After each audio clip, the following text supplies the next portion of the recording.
Hello, people. And Hello. hello. It is Sunday, my peeps, and it is another episode of Real Bites. Real bites. Real Bites.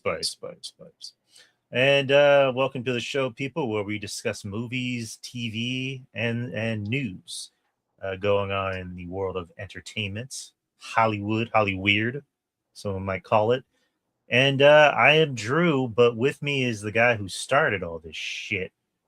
Is It's me, Joe Punches. Hello. it's you. But how are you, Joe? I'm alive, and I guess that's a positive. But I mean, adulting. Shit Hmm. goes on, shit to deal with, and just make each day as positive as you can, my friend. Yeah, that's all you can do. Um, it's a lot easier. I mean, they always say, it takes more muscles to frown than, or was it to smile than to frown, or I forgot how the annotation goes. Like anyone that knows me knows I'm all about optimism, Yes. Glass half full, my friend. pretty much. Love people. People are awesome. I love being around people. Yes. My mom always tells me I need to smile more. I'm like, can't make promises, mom. Hi, mom. By the way. Um, but yeah, it's you got you in these dark times. Try to find as corny as it sounds. Try to find the light in things. Try to Yep. find the positivity in things. Like there's a lot going on in the world. It's a not so nice world out there. I try to get away from it as much as I can. There's only so much I can ignore. Um, there was a point where I was getting wrapped up in it, and then I realized this is just making me more angry. And Yeah. I don't want to be angry. I want to be happy. Yeah. And I try to surround myself with people that make me happy. My wonderful family, my beautiful family, my cats, Yes. my one dog, um, you, Oh, shucks. um, and I'd blush just if I could. I'm not a religious person, but I'm blessed, Yes. to kind of have the community that I have around me. And also, I like to watch movies, like my friend Yes. over here, and watch TV just to kind of get away from reality. Like like I mentioned before, I'm not a religious person, but going to the movies is almost like my church. Yep. You know, Felt that. that's where I go to testify. That's where I go to escape and to just lose myself for an experience. Yep. No pun intended. But yeah, it's a packed show today. We're gonna just jump right into it. So we got quite a few things to talk about. Let's uh let's get the big stuff out of the way. Yes. So as we talked about last week, we did talk about X-Men 97 season dos, where they dropped the first three episodes, and me and Joe liked it. I mean, we just liked it. We loved it. Yes, we did. And episode 4 came out, and oh boy. it's it's always episode 4. That's a trend these days. Just like I don't know particularly Marvel properties, but I think a lot of shows these days, like you get to about the halfway point, they're gonna hit you with something heavy. Wasn't the Genosha episode that was episode 4? Yep. Okay, so this is like that, but it's just as bad. Oh God, it It's is. I mean, granted, Genosha dealt with genocide. Yeah. This almost had genocide, but it just left us with a feeling where we're like,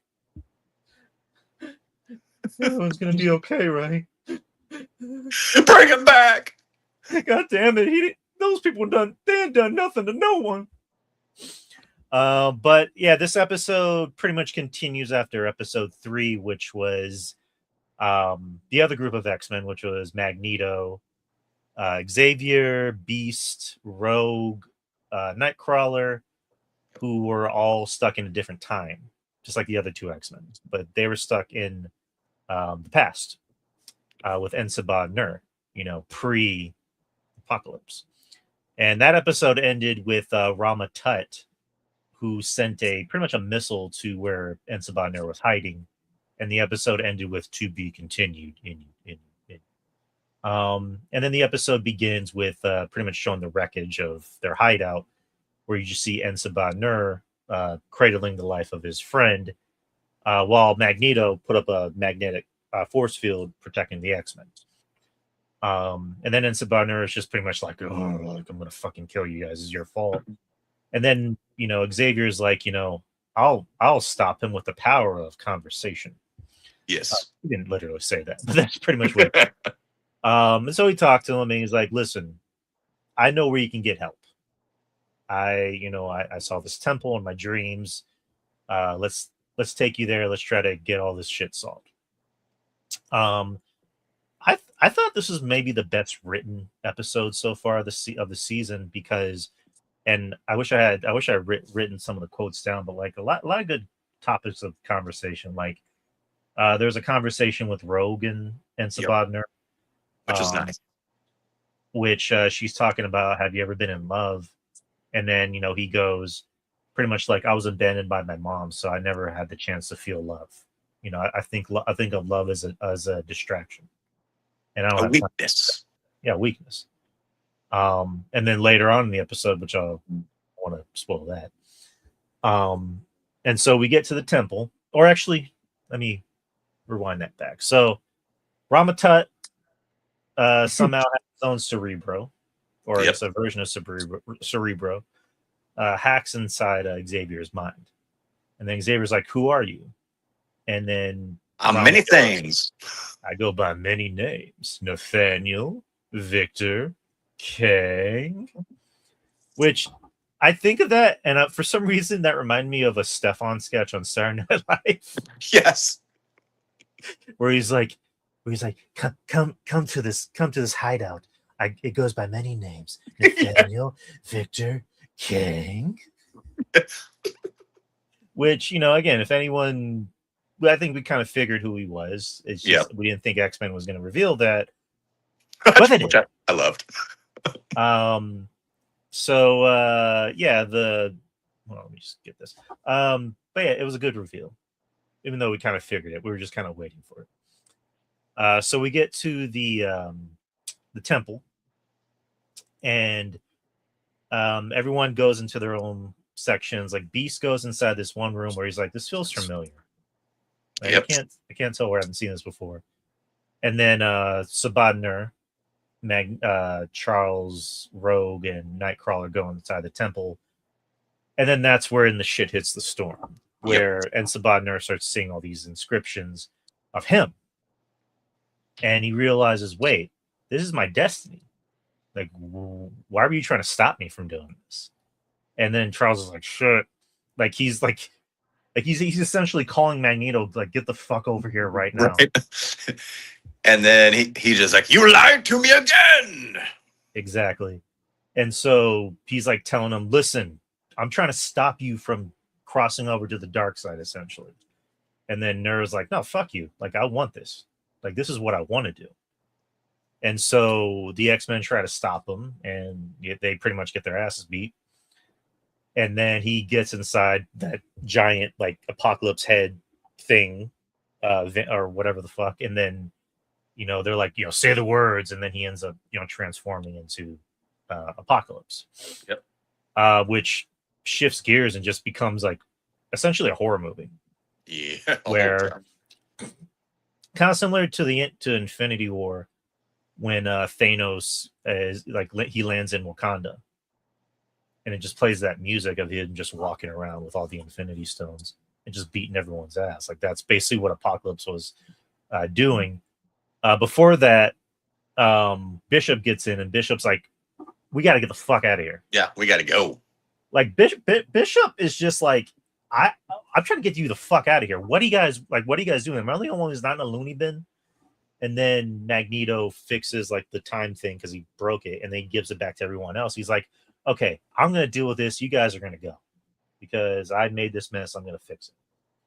And then he sends everyone back, but Charles, stays back because, he wants to help. And so it's just 2-on-1. But of course, Magneto, he has the upper hand. And he's just he's beaten Magneto's ass. He's beaten Charles's ass. Charles. Yep. He has that one line to Charles when he's like, "I would have made you into a horseman if not for a lack of spine." The spine. Yes. Which I'm like, Dude. when Magneto is more, well, not Magneto. When Apocalypse is emotional, that's when he's the most terrifying. Like he in this one episode, matter of fact, in 2 episodes, Apocalypse, Kang, and also they brought up the Celestials, so the Eternals. Yep. X-Men 97 fixed those 2 things in 2 episodes that yes. the MCU couldn't, and that Fox couldn't. You know, and it's great. like, yeah, it's like Apocalypse. I was never a big Apocalypse guy, but in this show, they made him, they humanized him and gave him a reason to be interesting, to be broken, to be flawed, and to be terrifying. And then Kang, they were just like, let's just make him this sniveling little worm that only looks out for himself, that only has, that has his hidden agenda, that doesn't give a fuck about anyone but himself. Instead of being like cold and calculating, you know, Jonathan Majors, I'm just going to sit over here and be quiet and reserved and, you know, spooky. Ooh. Yeah, when Kang realized when he became Apocalypse, Kang was like, "I'm getting the fuck out." That was funny. He's just like, "Oh, he's no longer in Sabanero. He's Apocalypse. I'm out." And then he gets into his pod, and then he just puts on the Kang mask and goes, "Only time will tell." Yeah, and he dropped a little hint too, just like, "You guys will be okay." He's like, "Whatever." And I don't know if he was talking to, and I don't know if they ever dropped her name, but he just like, you know, when you realize, or like whoever the savior is going to be for that timeline realizes who they are, you guys will be okay. He said he said something. He said a name where he's like, "This requires a blah blah blah," and I'm just like, yeah, I was like, so I'm sure they're going to reveal that in upcoming episodes. Yeah, pretty much. Yeah, but Magneto somehow wraps him in metal and then just has him fly out of the city because he's trying to destroy the whole city. Yep. So they touch down and Charles, he gets touched down in the sand, but he doesn't have his wheelchair. Right. And then Magneto, you know, touches down like a few feet away from him. And it's just this very sad shot of like Charles just like, you know, trying to crawl to Eric. And it's this really wonderful shot of this, of like where they're at on the sand. Yeah. But then of course you hear the sound of metal boots just walking. And the fact that there was no music playing and they just allowed like this, like that sound to really give you that feeling of terror. Yeah. I love that. That was chef's kiss. We knew shit was going to come. And then, you know, Apocalypse, you know, grabs Magneto by his head, and you're thinking like, are they going to go there? Is he going to like crush his fucking head? I know. That's what I thought too. I was like, oh god damn. And then, you know, he tells Charles, lie to him. Like we lied to him. As kind of like in The Dark Knight, where, you know, Two-Face is like, he has his gun to Gordon's kid's head. He's like, I want you to lie to him like you lied to me. And then it's just this really emotional scene of Charles being like, Eric, I'm so sorry. And then Magnus, you know, Eric Magnus being like, I'm sorry too. And then it's just that shot of like him putting that, I guess, like laser gun, and you see the inside of Magneto's chest, and then he vaporizes right in front of Charles. And it's just like, and the fucking helmet just rolled. I was like, oh. And of course, you get to Charles, and Charles just pretty much goes, you know what, your mama. Like, pretty much Charles is like, he's like, I'm gonna be next. I'm gonna just bash him. I'm like, I'm not gonna hold back now. It was like, you know, I'm dead anyway. Fuck you. Fuck your mom. Fuck you and your mom. Your mom had a right to fucking abandon your fucking sorry purple ass. And then Apocalypse, it looks like he's about to crush him. Then he goes back to a quote that Magneto told him, which was like, even the mighty feel was it? How'd the quote go? Oh shoot. Something about squishing an ant. Even the mighty, even something they feel mighty when squishing an ant. Yeah, it was very similar to the quote because it reminded me of the first Avengers where Loki and Nick Fury had that altercation. It was about the same quote about like everybody feels mighty when they're stepping on an ant type thing. Um, and that scene just like he pretty much just like I could do this. I could take you out. But what I'm gonna do, I'm gonna walk away, and this suffering is gonna be worse than your death. Like you're gonna wish that I killed you. Yep. Like that. Like I'm not gonna give you the satisfaction of you wanting me to kill you. And so Apocalypse just like opens up a portal and leaves, and it's just like Charles is there cradling that helmet, and then shifts to nighttime and he's still there, and then Bishop comes in, and Bishop's just like, I'm sorry, like, Charles, I'm sorry. And then Charles just going like, we can't beat him. Yep. We can never beat him. And so he takes them back to their time, goes to credits, and it's showing like the typical credit outro, but it's playing like the sad music. Yep. But we'll get to the post credit scene in a bit. But wow, yeah, like, this was a lot. It certainly was the best episode so far. But it's like, again, like with the Genosha episode, you leave with a lot of despair where you're just like, how are they going to beat? I mean, obviously they're going to beat him, but it's like, how the fuck are they going to beat this guy? Right. And it really dealt with like, you can't change destiny. I mean, was always going to be Apocalypse.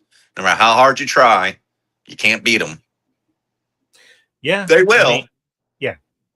But at what cost? Because even Apocalypse tells Charles, your loved ones are going to be your undoing.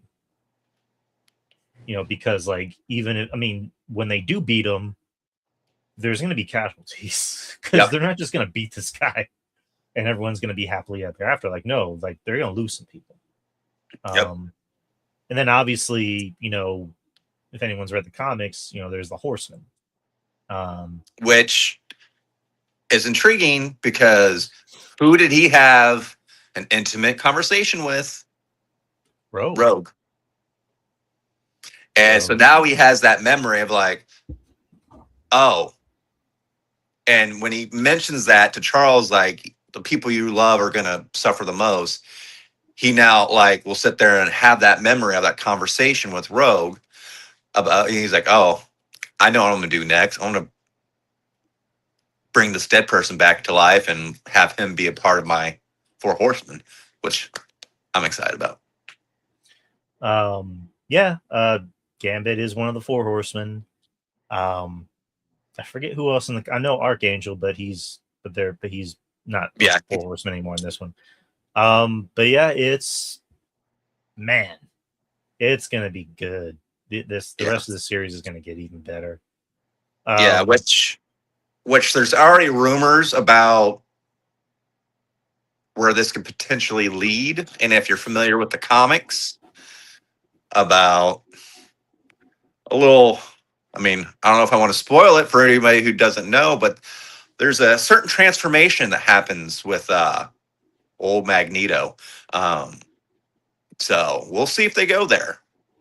But there could be some onslaught in the future. I think the show's already been approved for a third season. I think and 4 too. I could be wrong, but I thought they've already greenlit 3 and 4. I think this series is going to go on for a while. Like, it's already successful. I think it got like Emmy nominations for the first season. Yep. Like animated shows, like they're again, as long as there's an audience, it can go on for a while. Like, you look at Invincible, that's a show that can go on for years. Yep. It's not like a live action show where it's like, oh, we have to end after a certain point because our cast got too old. Right. Animation is just like, doesn't matter how old you can get, you can be 50 and playing and voicing a 20-year-old. Yeah. Bear from Obsession was voicing Nathaniel. Yep. Or not Nathaniel. Young Cable. Yeah. Is his name Nathan? Nathaniel Nathan Summers? There, Yes. and he's Nathan. supposed to be a teenager. Yeah. I see the Chris Matthews. Oh, hey, Is in it. Chris. Chris Matthews from the Minority Report, Yes. not the Tom Cruise movie, but the podcast. So listen to the Minority Report, people, or watch the Minority Report on YouTube. Should I Yeah. mention? But yeah, where was I going? Oh, yeah, I think this is a show that can go on for a while. Like it almost seems like they're building towards their own MCU, but it's animated MCU, which I wouldn't mind at all. I mean, because they're already establishing that this is an MCU. Yep. Of course, Chris. Because they already showed I mean, we can get to the post-credit scene. Post-credit scenes are shown Wolverine in some European country, and all of a sudden you see Captain America join him, and you see Black Widow, old school Black Widow with the deal and the short hair. Yeah. Yep. Old school comic accurate outfit. And then Cap's like, listen, you asked me for a favor. I had some pull. Here you go. It's a file. It says, was it Weapon X? Not Weapon X? There you go. And he's like, listen, I don't know what you're about to do, but good luck.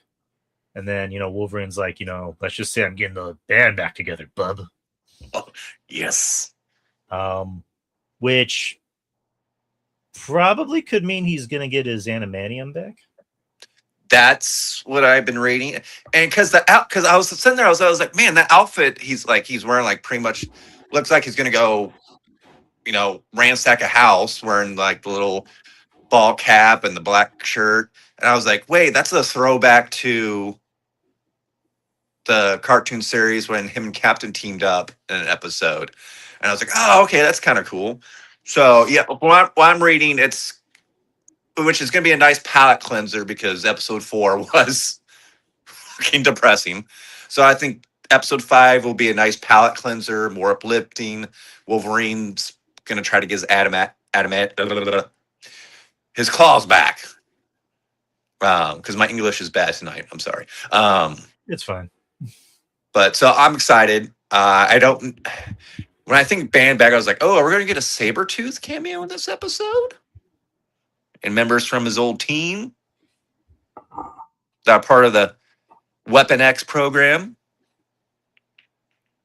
Or one. Yeah. Oh, and that quote that frickin' Magneto had, he's like, shoot, what do you say? Is like, that's why I always played the devil. Ooh, I was like, oh, I want to get that as a tattoo. I always played the devil to lead sinners to. Yeah. Fuck, Sinners you know to, what? I'm gonna look up that quote. Keep talking. I'm gonna look up that quote. No, I was like, that is so frick. And I was like, oh, this is a freaking eulogy he's doing right now. Magneto, no, he's not coming out of this alive. And so, like you said, as Peter was like, oh, that hit me right in the heart. I was like, that was a dagger. But I love that. But yeah, I'm looking forward to the next episode. I think it's gonna be a lot more fun. I don't know who all they're gonna bring in with the Weapon X program. Like I said, I would not. What's that? Have the quote. Okay. I gladly play the devil who pushes sinners to embrace the saint. Yes. So beautiful. Keep talking. But I don't know if they would. I think it'd be cool if they had X-23 there. But I don't know if she I don't think she was part of Weapon X when Logan was part of Weapon X. But I'm curious to see who comes there next episode. Yeah, because like they are still set in the 90s, so I'm curious like which characters they're gonna bring. I'm calling Sabretooth. That's the one I'm calling. Sabretooth, I mean like specifically characters that came out like after the 90s. Oh, gotcha. I know Deadpool came out in the early 90s. And they did show him in the trailer, but it's Morph becoming Deadpool. Like again, like other characters that are connected to that. Like they did show Omega Red last season. Silver Samurai. You saw Spider-Man. Yes. Like one of the greatest cameos ever, where he just swings through New York and it's like, it's our Spider-Man. Yeah, I was like, Spider-Man, he lives. And then they like the last episode, they show Peter in his, in his cardigan, tucked into his jeans with Mary Jane. And it's yes. like, are we gonna get a Spider-Man show? Like, that'd be dope, please. Chris, containing a black hole in an electromagnetic field, getting Charles to safety, controlling Apocalypse's ship while he was injured. Yeah, Yeah. Magneto's the homie. Yeah, Magneto. that was Omega God level powers right there. I mean, he knew it. He's like, this is my last stand. Yeah, Magneto, like, hit last season and this season, dude. Like, he's the MVP of the show. Like, last season, he holds up that entire thing of Congress where he's like, I could just drop you motherfuckers right now, but I made a promise to my friend. Yeah. So Don't please. make me disappoint you. Well, no, he says, please don't let me let you down. Yeah, there you go. There you go. What, with a tear in his eye. And then you get to the last episode where he's like, you know what? Fuck this. Fuck this. Fuck humanity.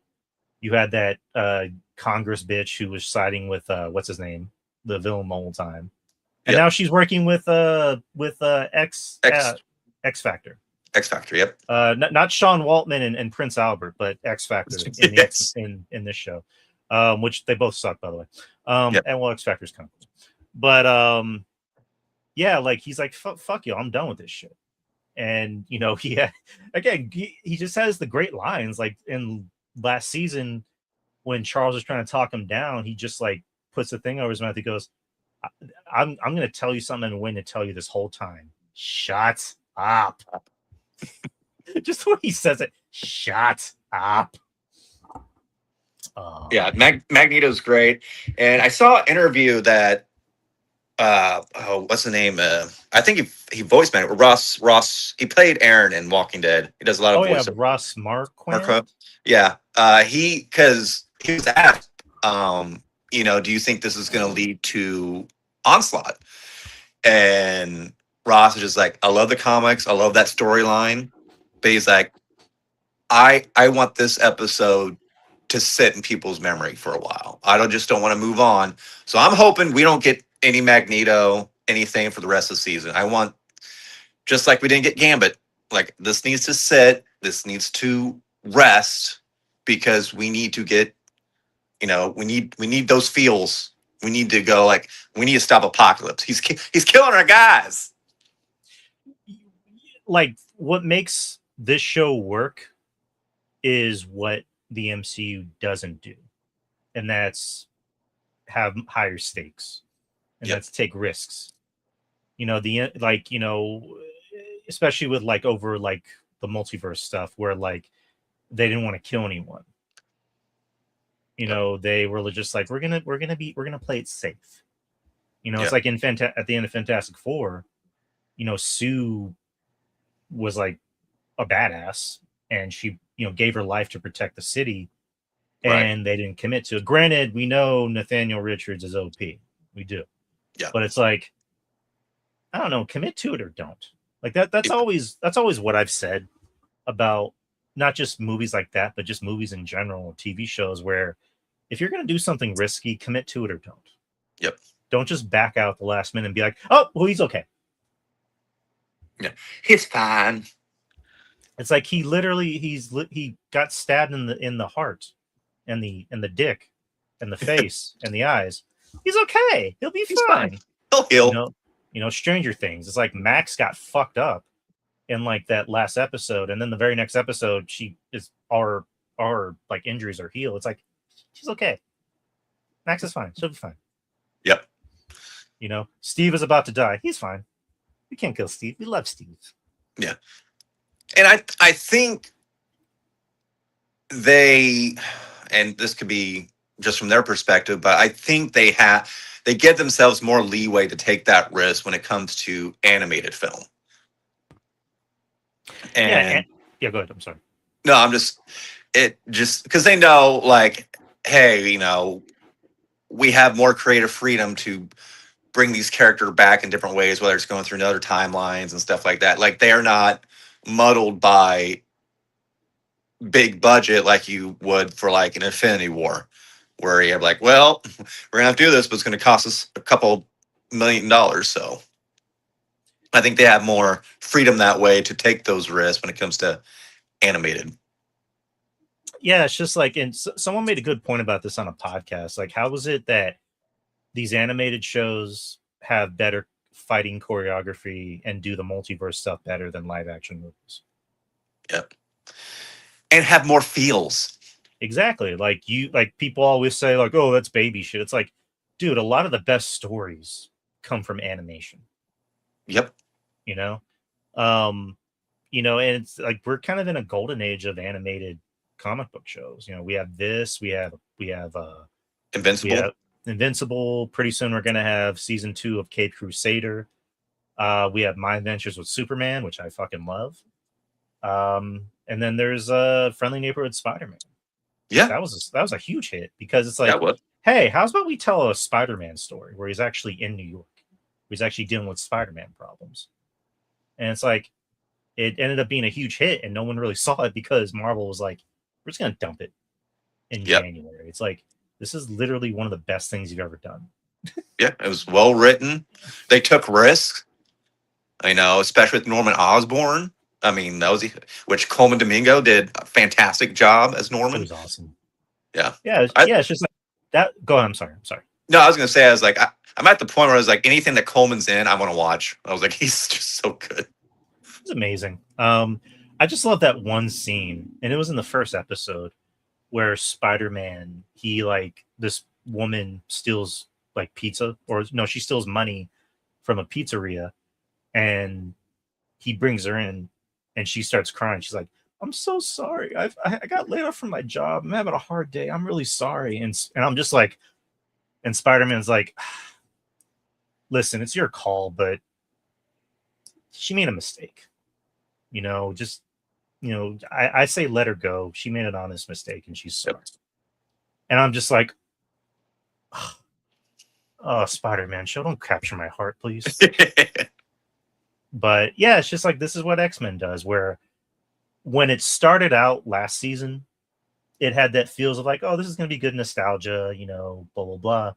And then you get to episode 4, and they're like, this is an X-Men show, remember? Yeah, they're not afraid to kill your favorites and make things. They're not afraid of. They're not afraid to do genocide. Right? Like they're like, hey, we're gonna do a cute episode about Mojo, and we're gonna do this and that. Hey, Morph is kind of quirky and weird, and they have a crush on Wolverine. Isn't that crazy? And then they're like, we're gonna make you cry, you fucking bitches. We're gonna have Magneto hold a mutant boy as they burn to the ground, and then he's gonna have PTSD flashbacks of Auschwitz. You fucking pussies. And then we're gonna kill Gambit at the end, and then you're not gonna hear anything except Ro crying and going, "I can't feel you." It's like Thomas Jane at the end of The Mist.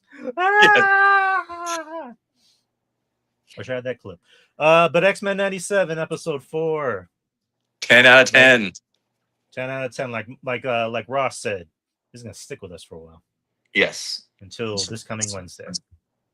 Yes. But that's X-Men 97. We're gonna get to something else that came out this week. And if you can tell by the background, Evil Dead Burn. Yes. Continue talking. I'm going to go take a quick leak real quick. Hold on. All right. You do that. So Evil Dead Burn. Ooh, doggy. Evil Dead Burn. It's the newest installment into this franchise, which I got to say, of all the horror franchises, I think Evil Dead is maybe the most consistent. I don't think there's been one bad Evil Dead. I mean, you look at the other more consistent ones like Final Destination, they've all had, aside from like the 3D one where it was about race car driving, that movie, that one was fucking terrible. But the rest of the other movies are good. Most recent installment was good. Scream has had a couple ones, especially this newest installment. Halloween has had a lot, but none of them have been good, especially the most recent iterations. I'm back. I was just telling the people, Evil Dead, I think to me has to be the most consistent horror franchise. Yep. There haven't been any bad. Actually, yesterday, I for the first time watched Evil Dead 2 and Army of Darkness.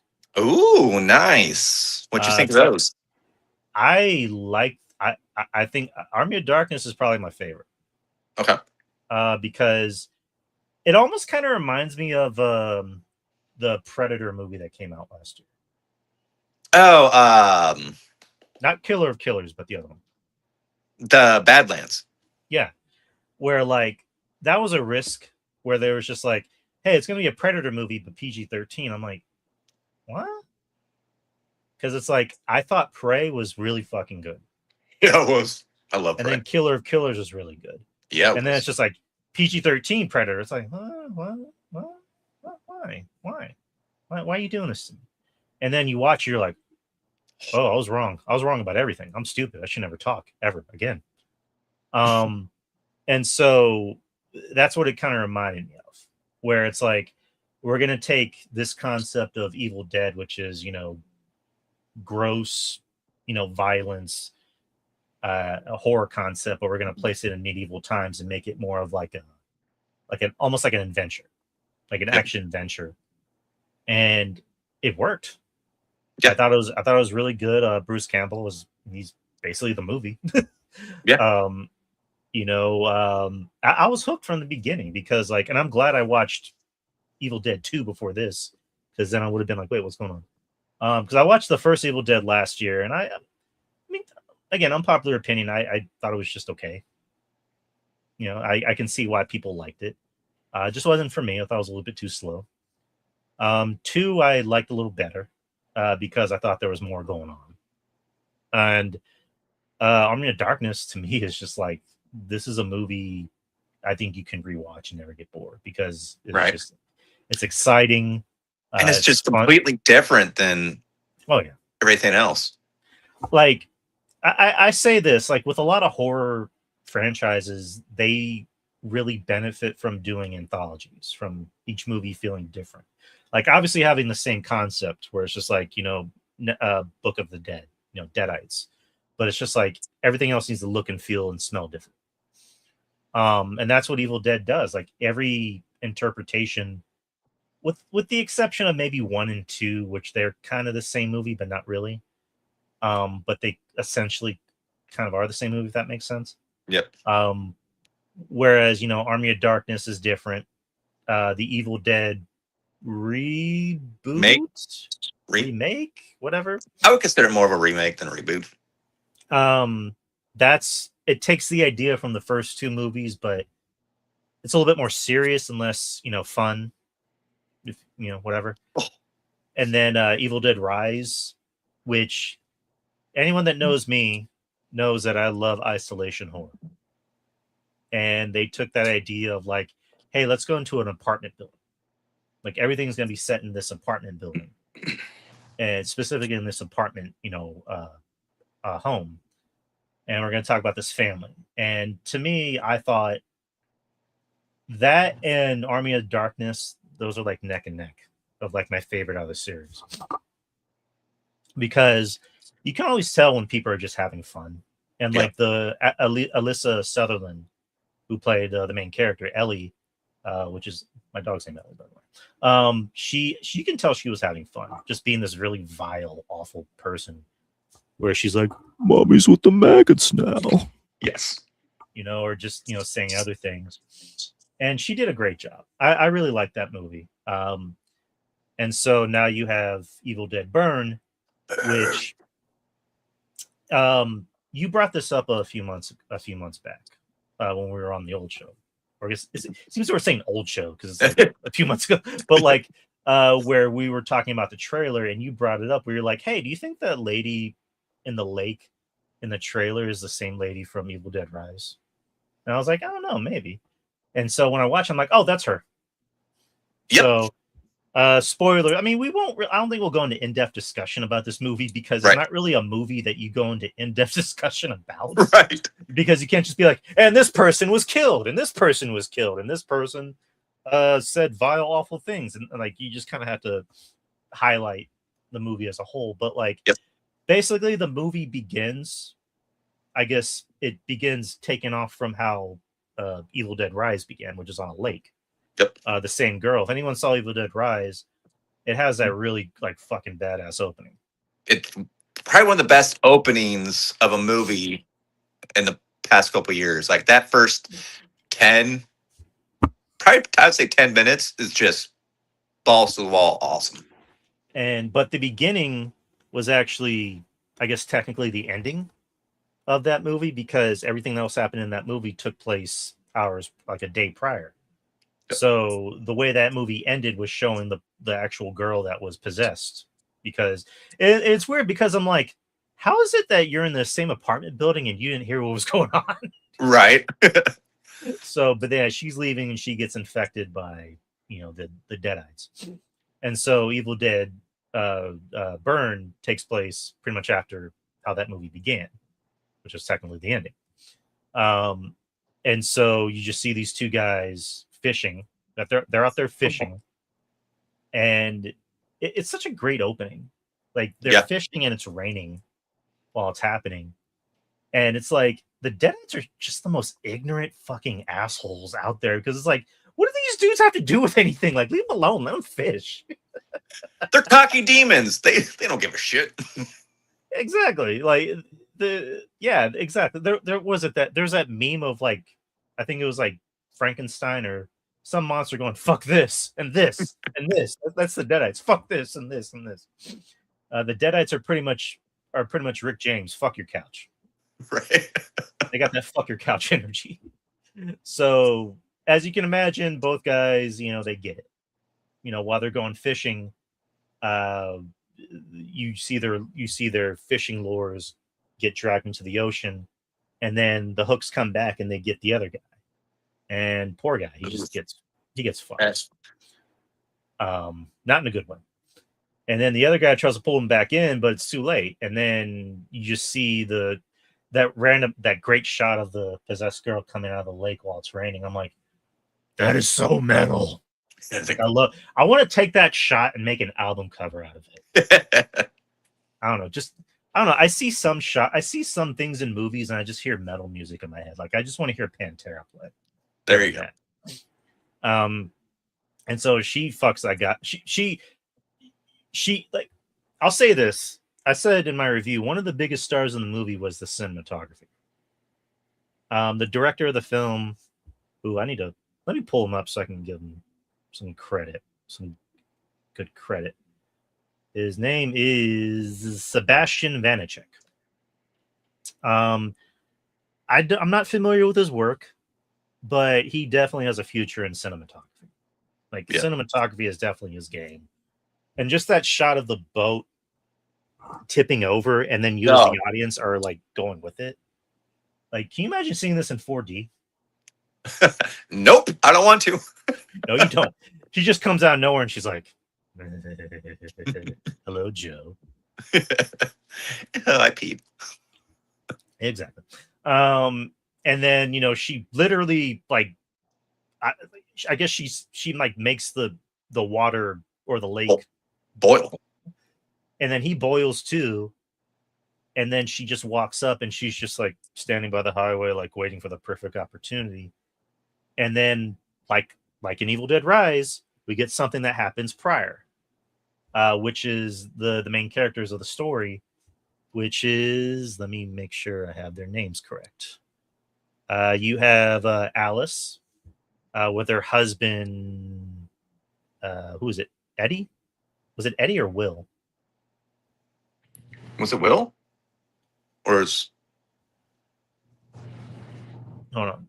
Anyways, whatever. So her husband and then his brother, who was Hunter Doohan, which we recognize him from Wednesday, and he was also Muse in season 1 of Daredevil Born Again, and then his girlfriend.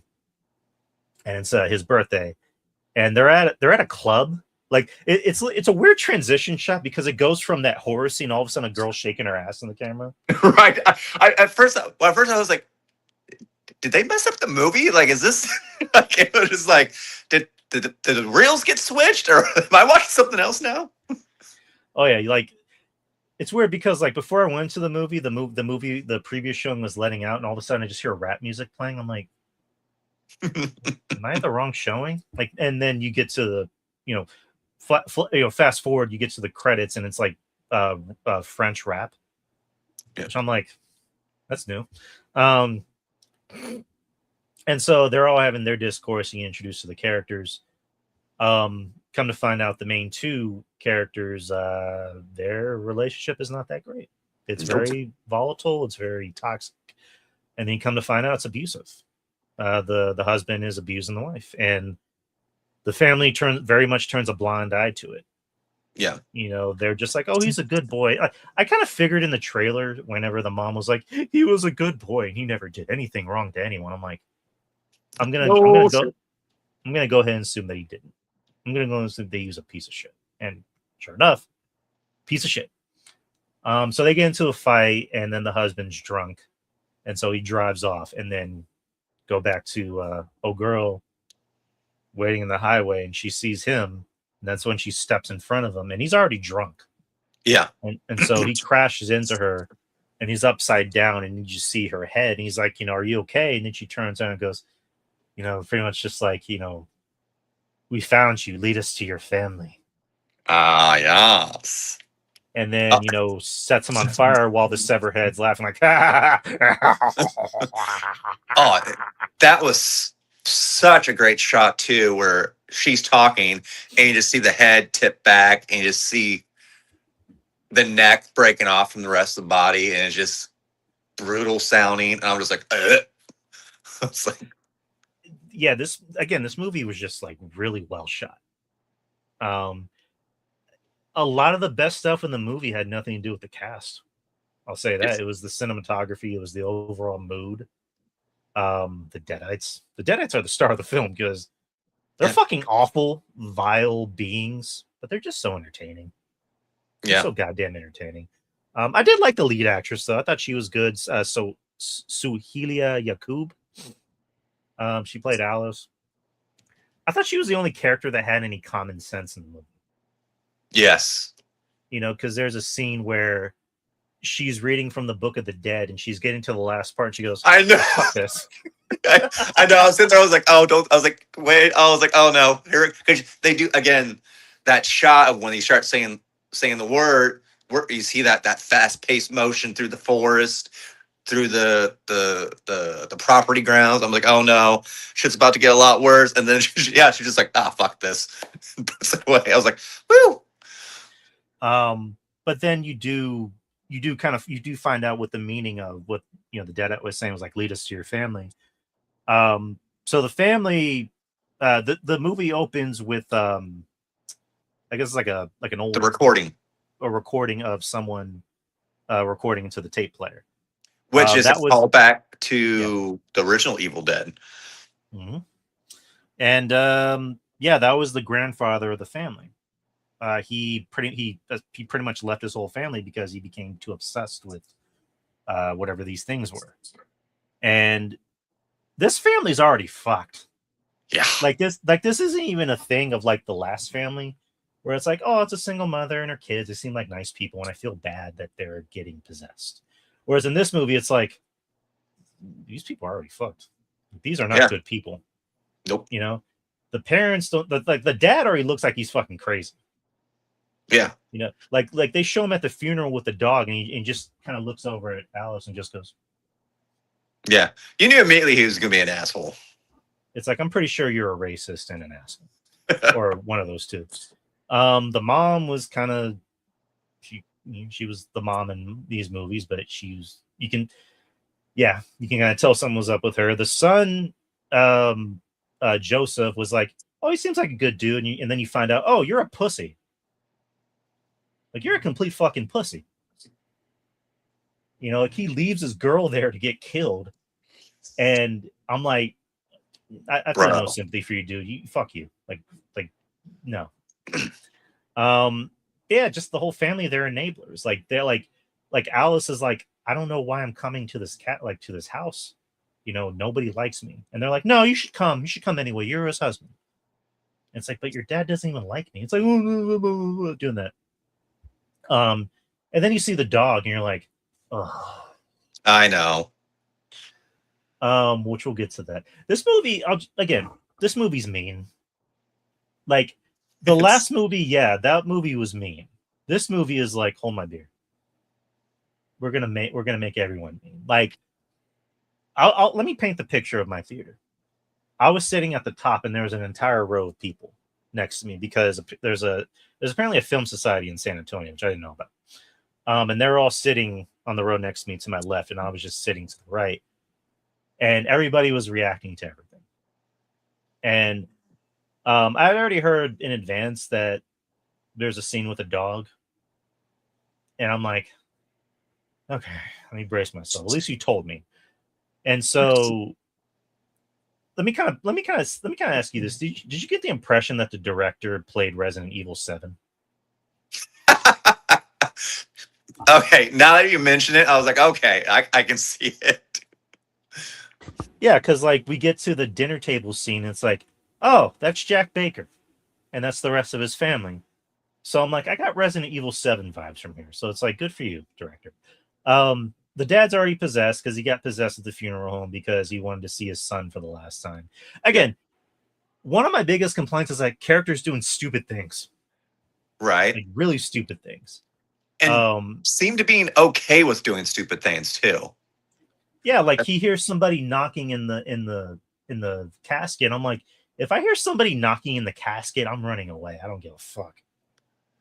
I'm getting the fuck out of there. But he's like, let me help you, son. Like he's breaking the thing apart, and then like the thing comes out and just murks the funeral dude, and then murks him, and he's just watching like, and so he's already possessed. And then they get back to the house, and then they get to dinner, and of course it's Evil Dead. They got to be gross. A lot of drooling in this movie. Yeah, a lot of drooling. It's the grossest Evil Dead movie. I'll say that. Yeah, uncomfortable, gross. Like the very next day, I had mashed potatoes for lunch. Oh, wonderful. Yeah, and I'm like, yeah, I gotta eat these. And they were good, by the way. But no, they're having the dinner table scene. It's just very intense, and the whole time I'm like, and the fucking dog, like, okay, I'm gonna give an unpopular opinion. The dog could have went to literally anybody else at the table. Yeah. Like the whole time the dog's trying to be like the one who's like, hey man, you good? You good? You good? And he's like shoving him away. And the dog's still there. And granted, I know dogs are loyal, but like, shouldn't a dog sense something about his owner that's not right? That's what I'm gonna bring up. Like in previous movies, like if somebody is getting possessed or in the process of getting possessed or isn't their normal self, usually it's the dog warning everybody by whimpering, backing away, going, this person's fucked up. This isn't the person that I know. We've seen that trope in so many movies where the animal's giving off, whether it's the cat going because the person's not right, or the dog whimpering or barking at the person because there's an imminent threat. This dog is like, he's not right, but I still need the cuddles. It's like, I hate to say this, but the dog had it coming. Oh God, and he did. Yeah, I closed my eyes around that part. I didn't, because I'm like, okay, I gotta be prepared for this. And then when it happened, the whole row of people went, no. And I'm like, And so of course when I got home, I had to hug my dog. I'm like, oh, I love you. And she was like, the fuck? Like, okay. But and then that happened. And so that's when the rest of the movie happens. Yeah, that's where shit escalates tenfold. We get into the car scene where they're taking the dad to the hospital, and then he just goes apeshit bananas and starts trying to murk everyone in the car. Like he obviously kills the girl who has the deal through her head, and the son being a complete wet flopping pussy, running away. And whatchamacallit, Alice, she, like I said, she was about to finish the Book of the Dead, and she's like, no, fuck this. But the dog still Comes back bursts through the window and tries to kill her, and then she, I guess, stops him, with or the so she thought. shears. Yeah. Yep. I like how the movie was like, okay, we already showed the dog getting stabbed. We're not going to show it anymore. We're just going to cut away. We don't care if Right. it's a demon dog. It's like you get one dog kill throughout this movie. Yep. And so we get to what we saw in the trailer, which was that good one shot of like the mom coming in like, Alice, what's wrong? And she's like, and then it cuts to what's his name coming back in. Joseph. And he's like he has tears in his eyes, and you just hear, and it's the girl, and it's the shot of like her feet coming in, and everyone's like, and she has the headrest through her face, and she takes it out, and then she drinks the wax out of the burning candle, and it then doesn't stop. It becomes an action movie pretty much, because it like shows that amazing overhead shot, that overhead one shot of her just beating the shit out of everybody, everyone trying to hold her off. I'm like, this is like John Wick. It's like John Wick meets Deadites. Matter of fact, it's almost like the movie we saw, Furious, as well. It's like, I wouldn't be surprised if the director had saw inspiration from like action, like Hong Kong action films. Is like, I want to use that in this movie. Yeah, and it worked. Like it was like that, and like watching wrestling almost. Like I want somebody to take a snippet of the action scenes of this movie and play the '90s Raw is War thing. Yes, it's my life in the box. That'd be awesome. So they throw her ass in the basement, and like the grandma who has dementia, God, she was funny. She was funny. Those are the moments. Was like, all right, this is a callback to, this is some Sam Raimi influence right here. When it came to the grandma, I was like, the little bit of awkward comedy moments. I was like, okay, this is their sprinkle of Sam Raimi humor. Right, and like Sam Raimi, he's a EP on a lot of these movies, and also Bruce Campbell. I appreciated how the directors for these past two movies, it didn't feel like they were trying to look to the camera and go, "What you think about that, Sam?" Like they were trying to be more inspired and make their own film, which is I'm pretty sure Sam Raimi tells them that, where he's like, just make your own film. Like, don't try to. It's the opposite of Alien, where like every Alien film feels like it's Ridley Scott going, hold up, let me add this in here. Sam Raimi, he allows the directors to have their own vision, which I appreciate that. Yeah, just the rest of the movie is just what you think it is. It's nonstop action. It's fucking gross out humor. Not humor. It's just gross fucking scenes. It's probably the most brutal of the whole franchise. It's the most brutal and most grossest. Yeah, I will say it's the grossest, the grossest gore out of the last three, because 2013 was pretty goddamn violent. Rise was pretty goddamn violent. A lot of blood. I think they set a record for how much blood they used, or fake blood, in Rise. But this had the most gross, uncomfortable gore. Yeah. Where I was just like, oh, God. And it's like, yeah, we have the heroine, but we're going to beat the fucking shit out of her in this movie. Like, we're going to make sure she's walking out limping and just covered in blood. Like, she gets stabbed in the ear. Oh, God, yeah. She gets stabbed. Oh. She gets, like, what do you call it? She gets stabbed right through her ankle. And, yeah, it's just, like, it's uncomfortable, and that's the point. We're going to make this shit uncomfortable. Like, we're not going to be nice about it. Like, this is Evil Dead. This is, you knew what you're paying your money for. And then, yeah, it's just, everybody gets it. Everybody fucking gets it. Like, and of course we get to that wonderful one shot that we saw in the teaser where she's crawling and you just see everything behind her, like, just going to shit. And, finally we get to the ending where she, the whole point of it was that the Deadites were looking for something. It was like a dagger. A dagger. Because the dagger can, all it takes is one stab and they're dead. Like in Supernatural, you have the Angel Sword. Yep. Oh my Um, god, I was thinking the exact same thing. I was like, the Mark of Cain. yes. But yeah, it was a pretty small sword, but it's not the size that counts. No. Which is what I tell myself. But yeah, she uses the sword, and they had the big climactic fight with the giant CGI, or not That giant CGI, but like the CGI burn guy. that threw me off. That's one part I didn't like. I mean, I get Yeah, why they probably did. I was like, I wish they just would have used practical effects. I yeah, think that same. because to me it's just like I was like, it looked too much like a Terminator walking out of the fire. And that was the first thought. I was like, oh, is this like a Terminator type Deadite? We're just walking out of the fire here. It's one of my biggest complaints about the old Evil Dead films, which, granted, I know they're made in the '80s, and that was the thing of the times. But it's like you could have brushed those up a little bit, especially in Evil Dead 2 when we get to the end and you see like the demons and they're like doing that. I'm like, it's kind of goofy. And going to what you just said, they really could have just relied on practical effects. Yeah, they could have used really like I mean he was a burn victim. They could have made his like flesh just peeling off the bone. I mean, and they could have maybe throw in a little bit of CGI, like take it back to when the dad shows back up as a Deadeye and he does those horrible. He's like, huh, I'm gonna do Deer Hunter on myself a few times.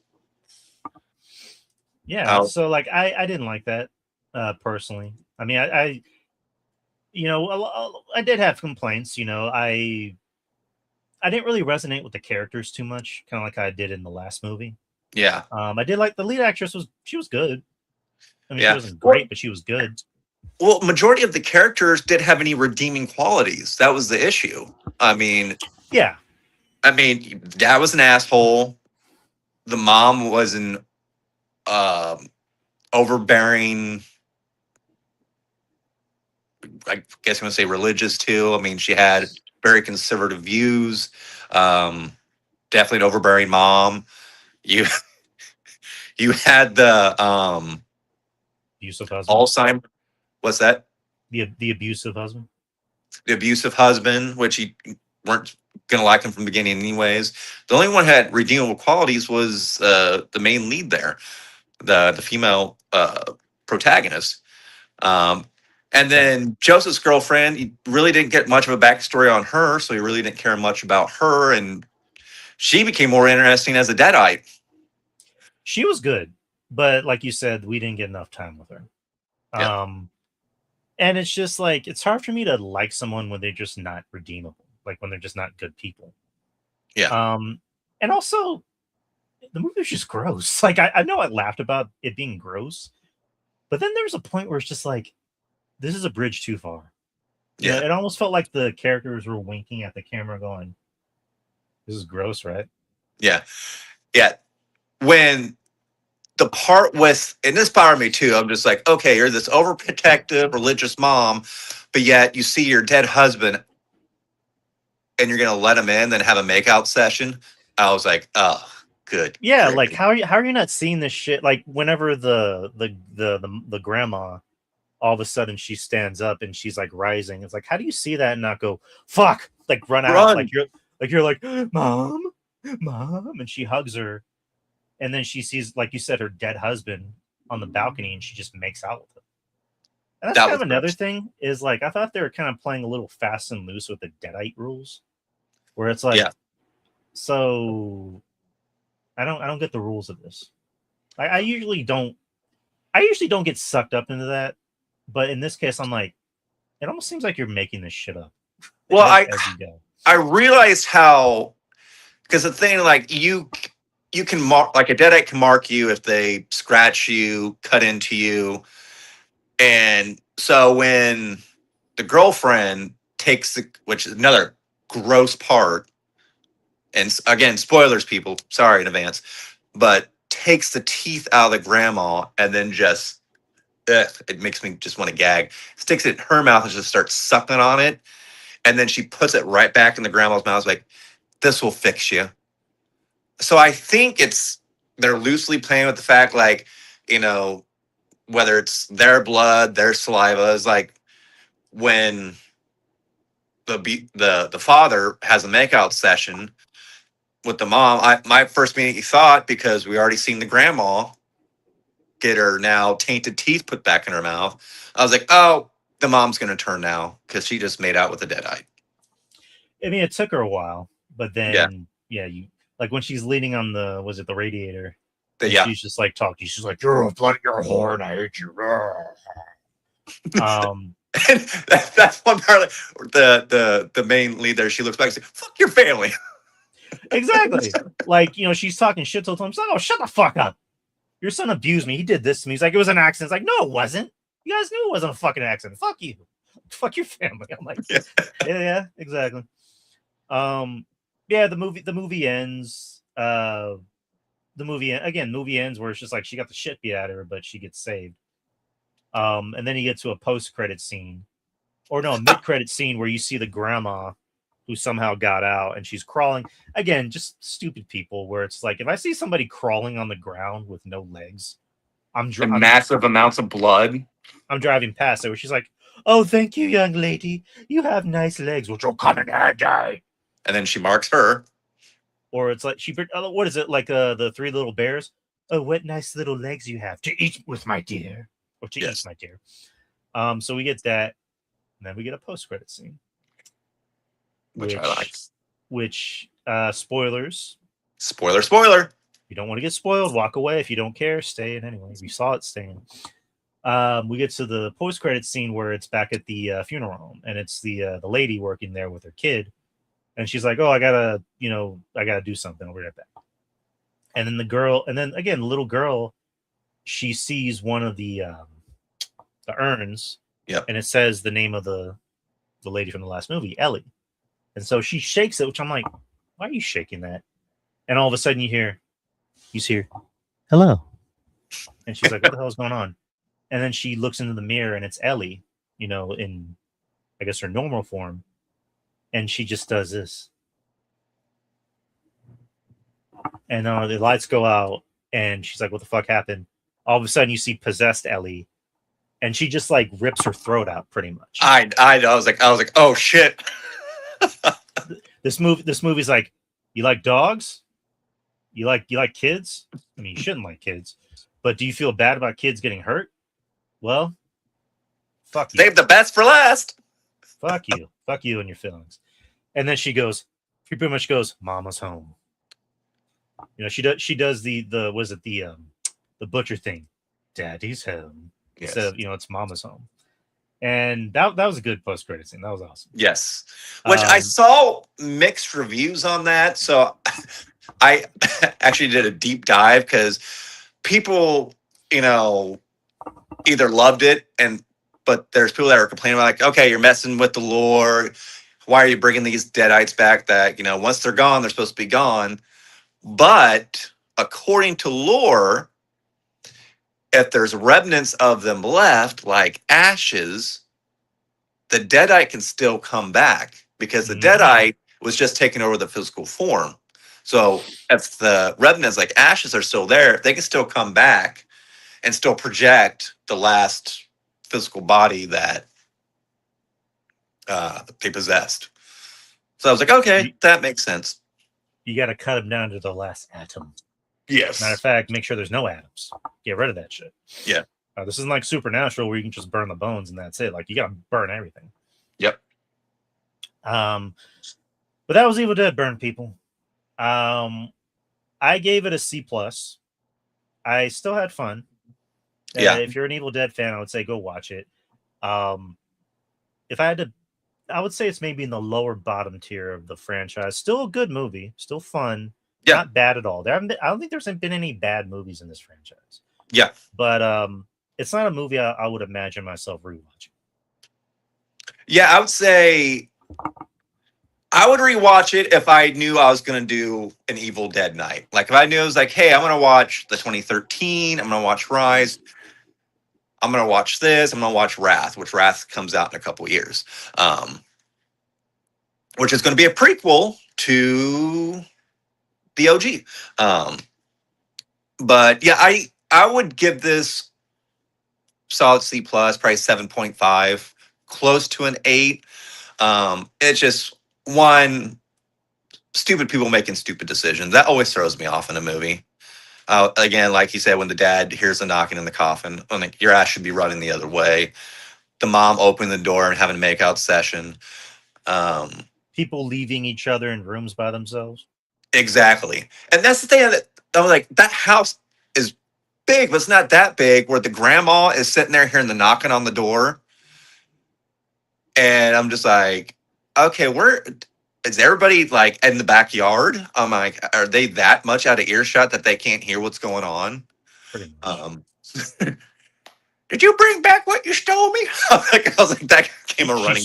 She stole my money. It's like she was good. But yeah, that's our Evil Dead talk. Yes.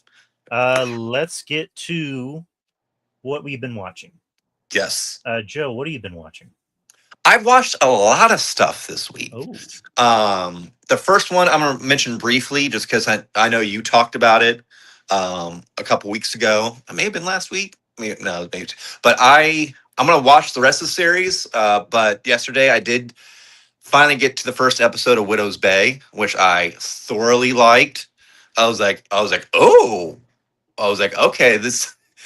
I was not expecting it to be that funny and still be so dark.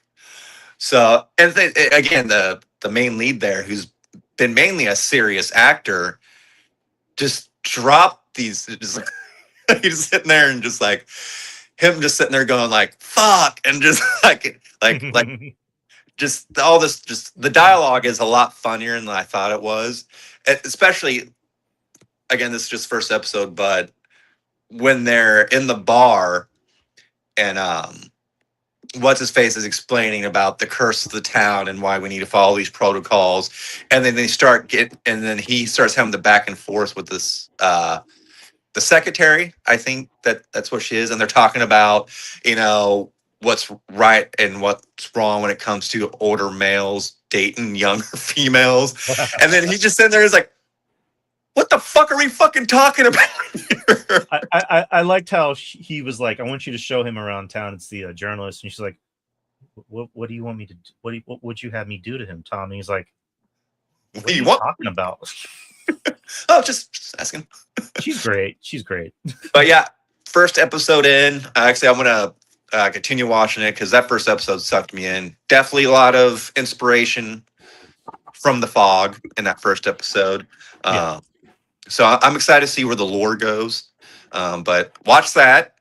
I watched, I ended up doing a double feature, but I did watch the movie Hunger, which is a play on Hungry Hungry Hippos. I saw you talking about that. Which I will say, the hippo's the star. The hippo's the star. The hippo's the star. I would imagine. But I would say great. I would say where the movie lacks in, because you have very cliche characters, very tropes, characters that you're supposed to root for, but you don't because they're assholes. And again, just stupid people making stupid decisions. Plot's pretty thin. But the hippo looked great. I would say when it comes to CGI, that's probably one of the best CGI things I've seen in a long time. That's probably where mainly their money went. Like, script, character development, but you know what? We're gonna make this hippo look fucking awesome.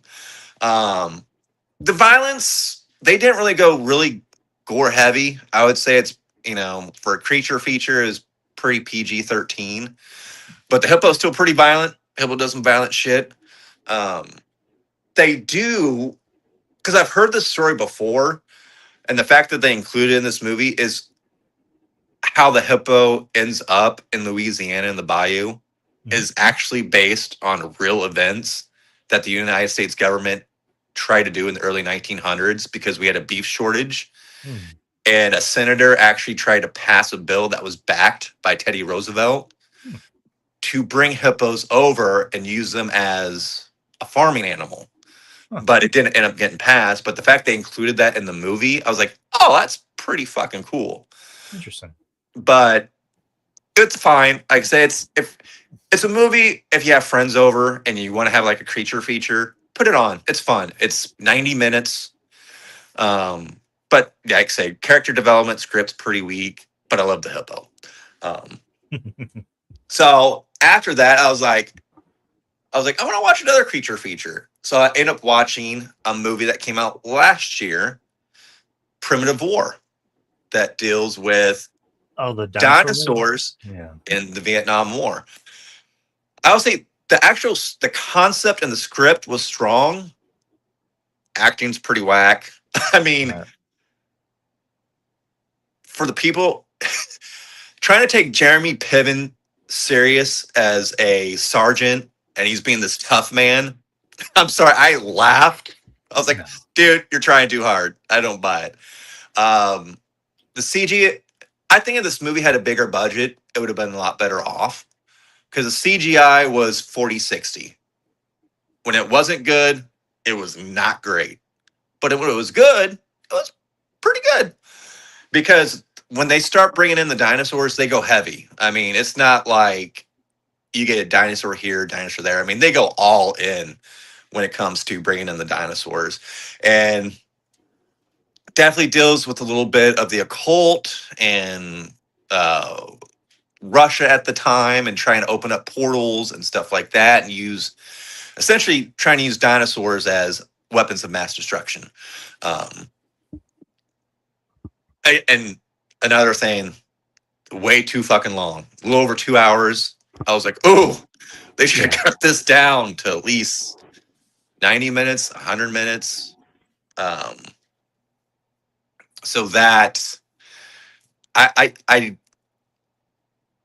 so as a double feature, I liked Hunger more, but Primitive War had a better script and a better Right. concept. Mhm. Um, so I watched that, and then lastly, I finally got around. I watched Super Mario Galaxy.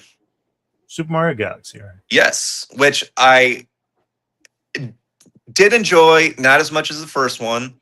Um, I agree with you. Like this, the plot was a little bit all over the place, but then I do think they made this movie, and it's going to sound weird, but made more into a video game format, where Okay. it's just like here, here, here, here, here, here, here. It's like a lot of stories shrunk down into like mini segments. I I love the animation in it. I thought it looked gorgeous. I definitely feel like we're probably going to lead up to at some point a Super Smash Brothers movie. Excuse me, because we do get Star Fox in this, which I was like, oh, nerding out a little bit. Um, It was cool. yeah, it was fun. Like I said, it didn't have the heart like the first one did. This one played more, like I said, like a video game. Um, but still, definitely gonna buy it, add it to my collection because I could see them coming out with 2 or 3 more movies.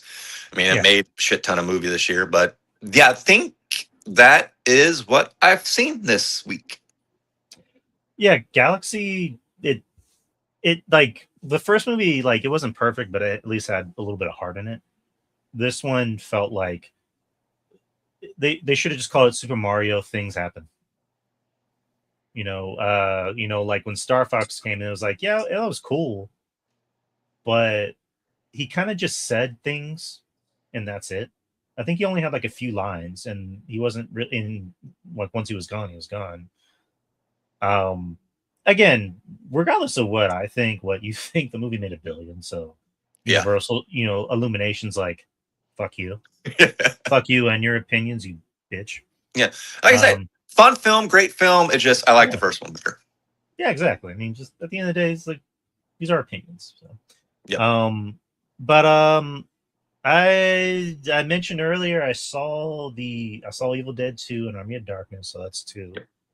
Um Show I have been watching. It's actually still going, it's all still recurring. Is Dark Winds, which Okay. is on AMC Plus, but I've been watching it on Netflix. AMC Plus is weird because they have all these other shows, like they have BBC, they have Sundance, they have, whatever. For whatever reason, they play ads during the shows, even though I have like the premium thing. So the show's already on Netflix. So I'm like, I'm just gonna watch it on Netflix, and when the new season comes up, I'll just watch it on AMC. Um, Such a good show. Such a really good show.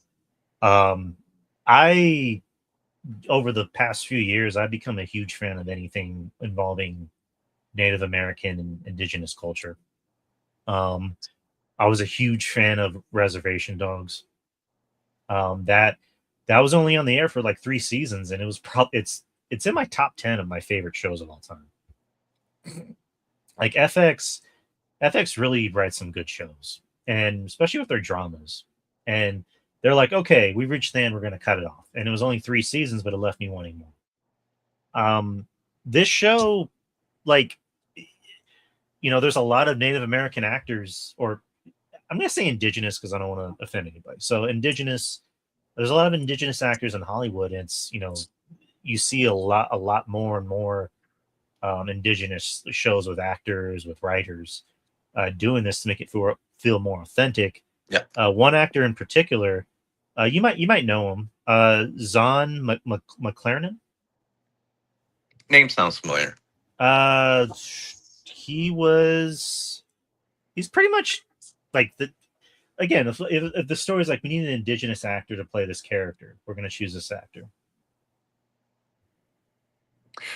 Oh, didn't he play Echo's father or brother?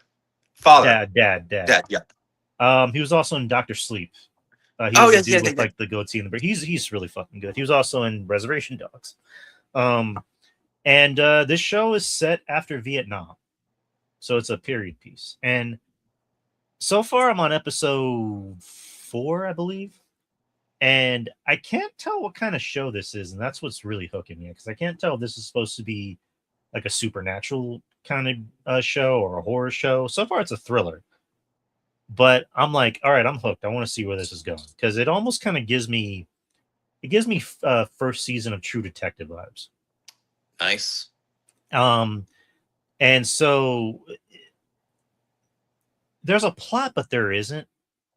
Like the whole show bases off of the beginning, where a girl dies. It's a indigenous girl, and she's killed, and it's all about like what happened, who did it, A, B, C, and D.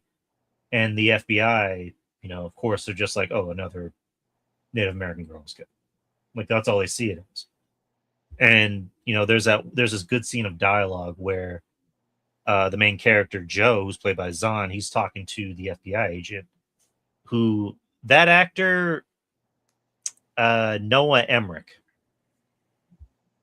who always plays the asshole and everything. Oh, okay, yeah. He's the FBI guy, and they're talking, and he's like, "All right, well, what would happen if this was a white girl?" Like at the ending speech of A Time to Kill, where Ooh, Matthew McConaughey, yes. like, I want you to picture this is happening to this young black girl. Now imagine she's white, and everybody's like this. That's basically what that scene was like. So, it keeps you guessing. You're not too sure who to trust. You have the one character who is actually undercover with the FBI, and he's working for the natives police force, and the captain's like, I know you're working with the FBI. Come on, just admit it to me. And he admits it to him. So you have just great acting all around. Again, I'm on season 1, barely. Yeah. I think there's 4 seasons, so I'm just barely catching up. And I'm just gonna go out of my way to recommend this to everybody. Cool.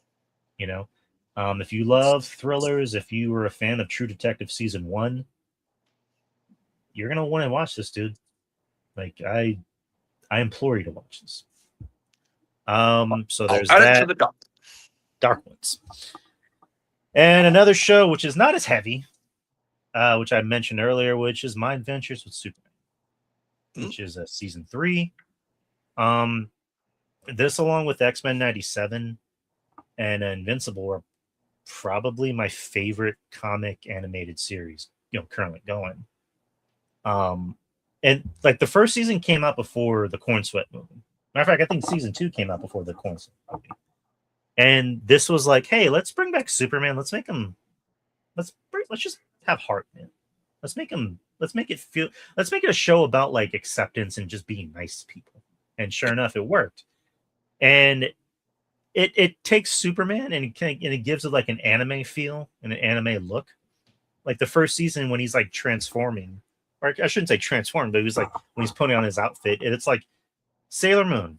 You guys watch Sailor Moon. That's where he got that inspiration from.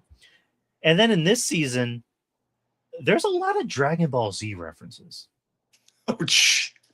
Like they do a side arc. They do a side arc with 2 characters where I'm watching and I'm like, you guys copied Trunks and his future storyline.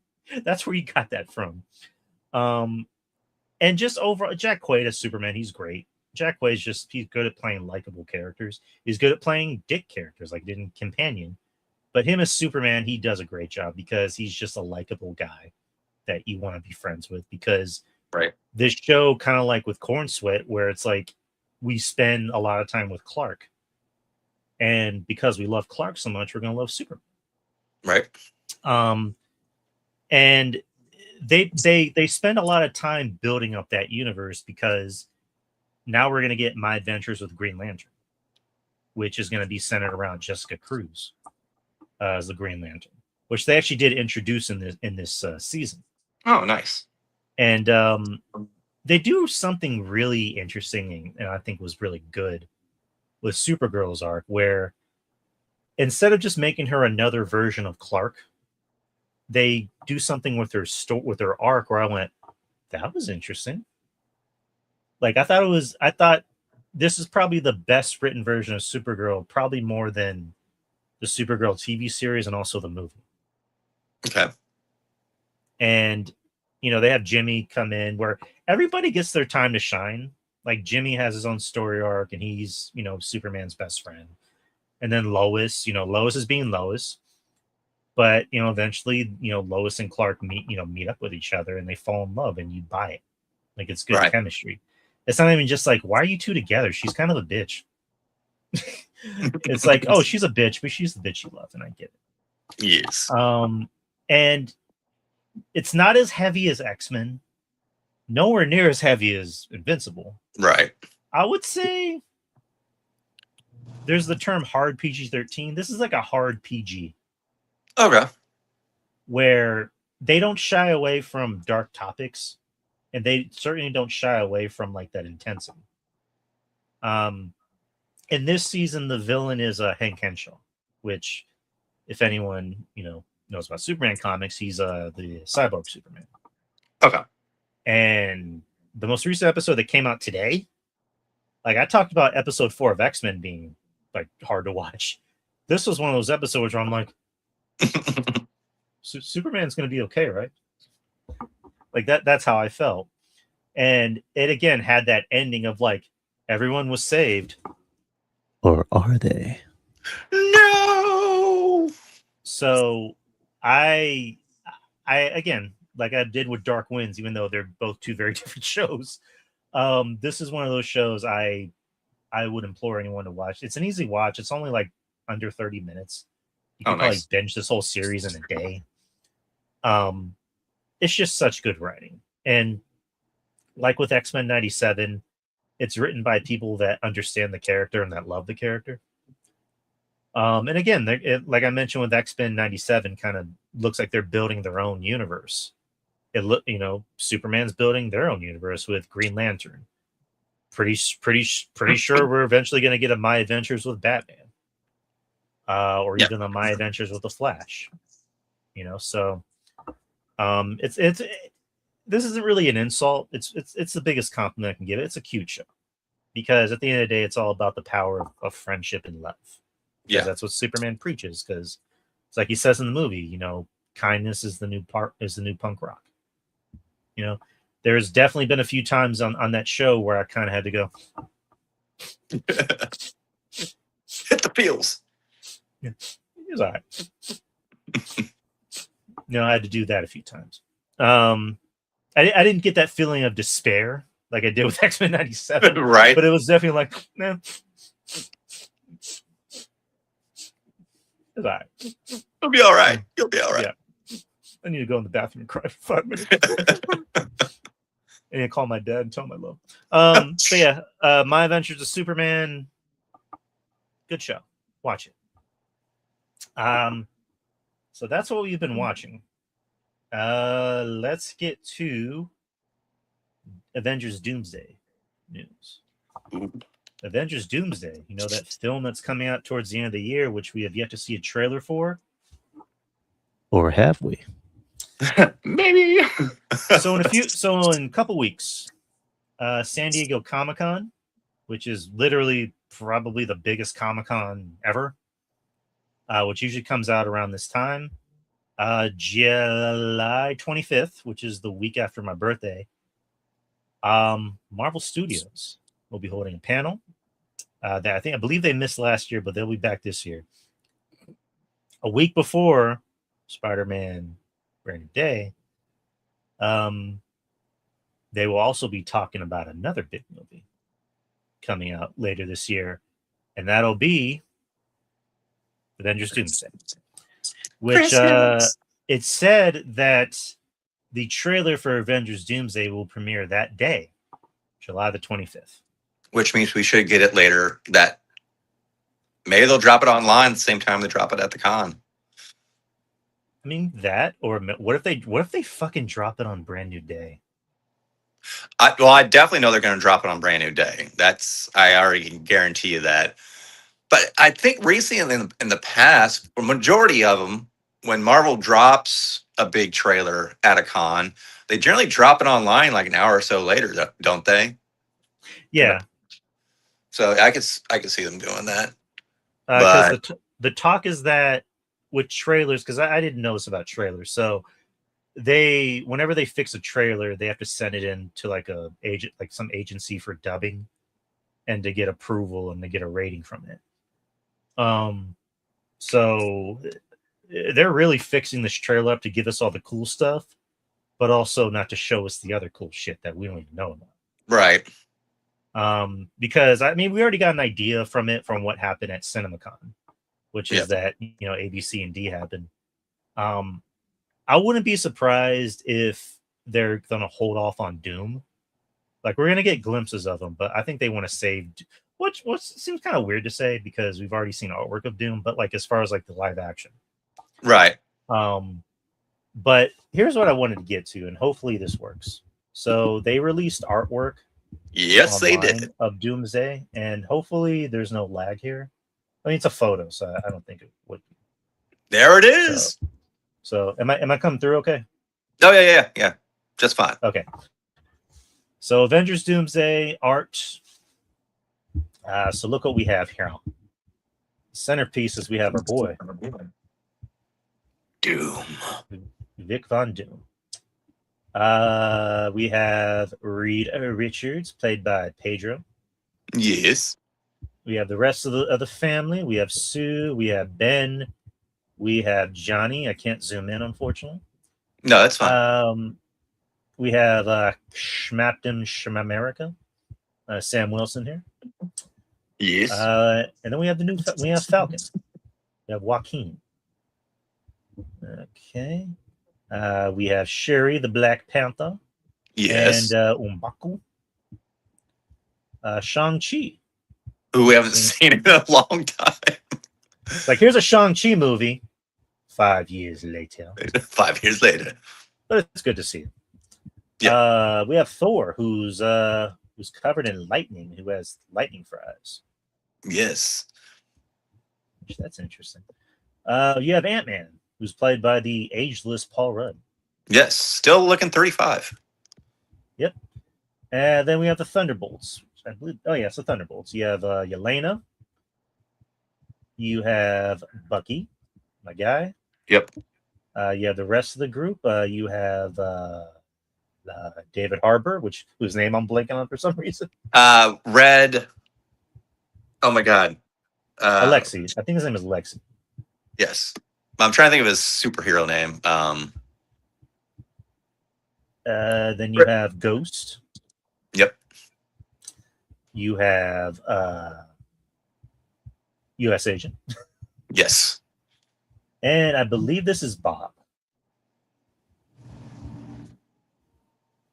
It's got to be Bob, right?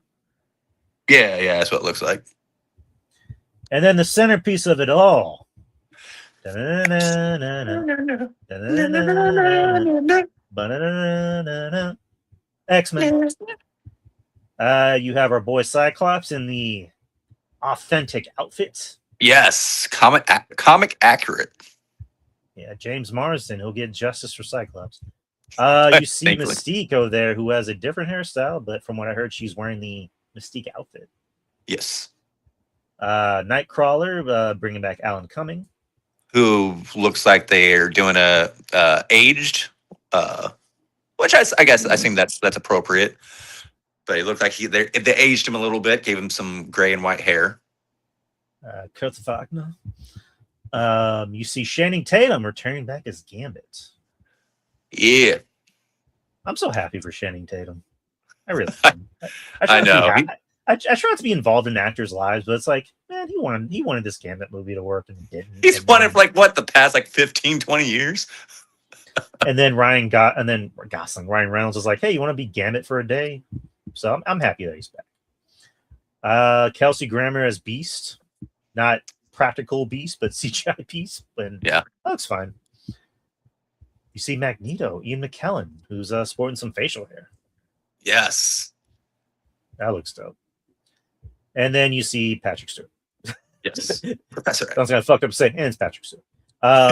As a Xavier, who confirmed that he's not retiring after this movie, because there was a report saying that Doomsday will be his last film. He's like, no, I'm going to keep acting until I fucking feel like it. Right.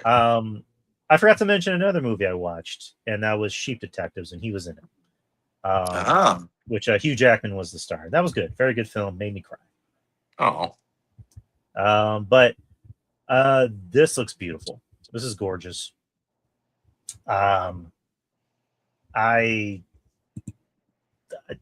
Doomsday, it's obvious it's going to be the biggest film of the year, regardless. Yeah, I'm gonna say that or Spidey. I mean, I think Avengers will tops. Well, it's gonna be hard because Avengers is probably gonna bleed into 2027.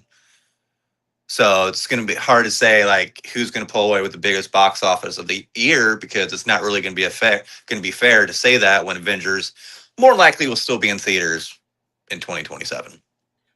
Which is why like other films like because Werewolf is coming out the week after, and that's my anticipated or what I anticipated, and it's just like Doomsday and Dune, Doomsday. You know, so that I mean, if what's true about the rumored runtime, of Doomsday, that's a long day if you do that double feature, Dune and Doomsday. That's taking up probably more than half your day right there. Oh shit! Can you imagine people doing a back-to-back for that in the same day?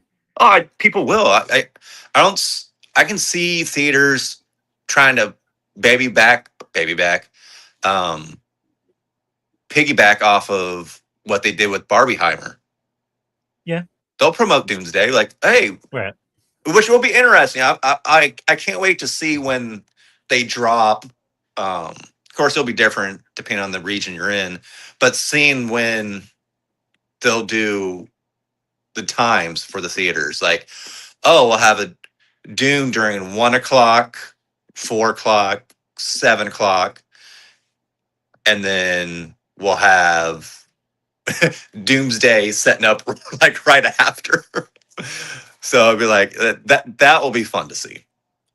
Shit, that like if the movie is really 3.5 hours, it's like I usually don't like again.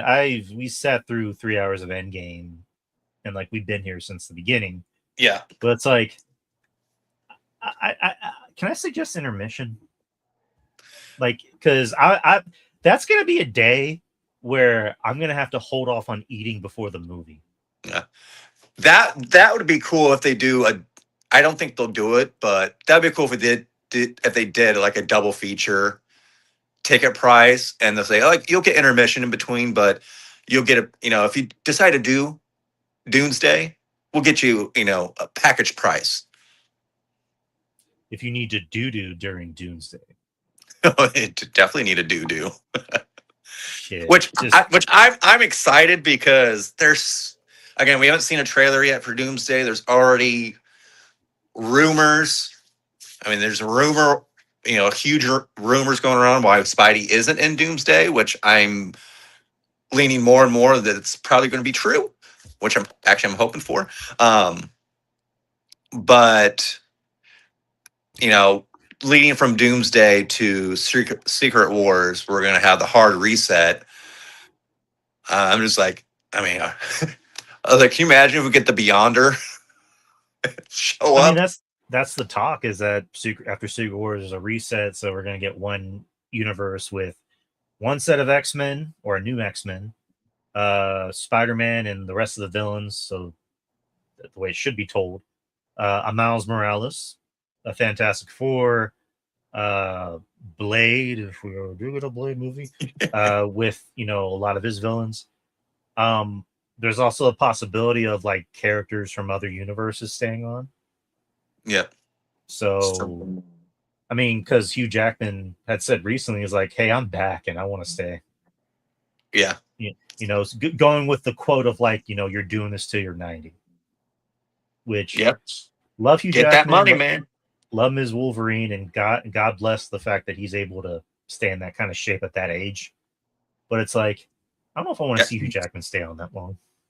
Yeah. Which somebody, oh God, I remember who it was, but they posted he's a young popular actor now. Oh my God. Oh, it's gonna escape me. But they posted like, hey, when they pass the torch, he would make a great Wolverine. And now I'm blanking on it. It's gonna drive me crazy for the rest of the day. If I Aaron think of it. Edgerton? No, not him. It was somebody else. I'll come across it and I'll send it to you. But right now I'm blanking on it because it's a new up and coming actor. Like, he's been in a couple big hit. Like, I'm completely blanking on it right now. Like, when I saw the picture, I was like, oh yeah, he's height accurate. He's Hold on, let me up and coming actor to play but Wolverine. I am excited for Doomsday. Like I said, it's gonna kind of suck because it'll probably be one of the highest ranking movies of 2027 when it finally piddles out. Because I think Spider-Man will easily get to 1.5 bill. Mm-hmm. I think Doomsday will probably crack 2. I mean, pre-sales for Spider-Man are already like getting close to No Way Home. Yeah. I think right now they said, because I posted about it because Discussing Films said it's projected to do between 330 to 430 million opening weekend. I could be off a little bit on that, but I'm just like, I wouldn't be surprised if it did more. It's Spider-Man's their draw. I mean, in Marvel, Spider-Man, the X-Men, the Avengers in general, in wrestling terms, they're draws. Yep. So, do you have time to talk about the Emmys? Yeah.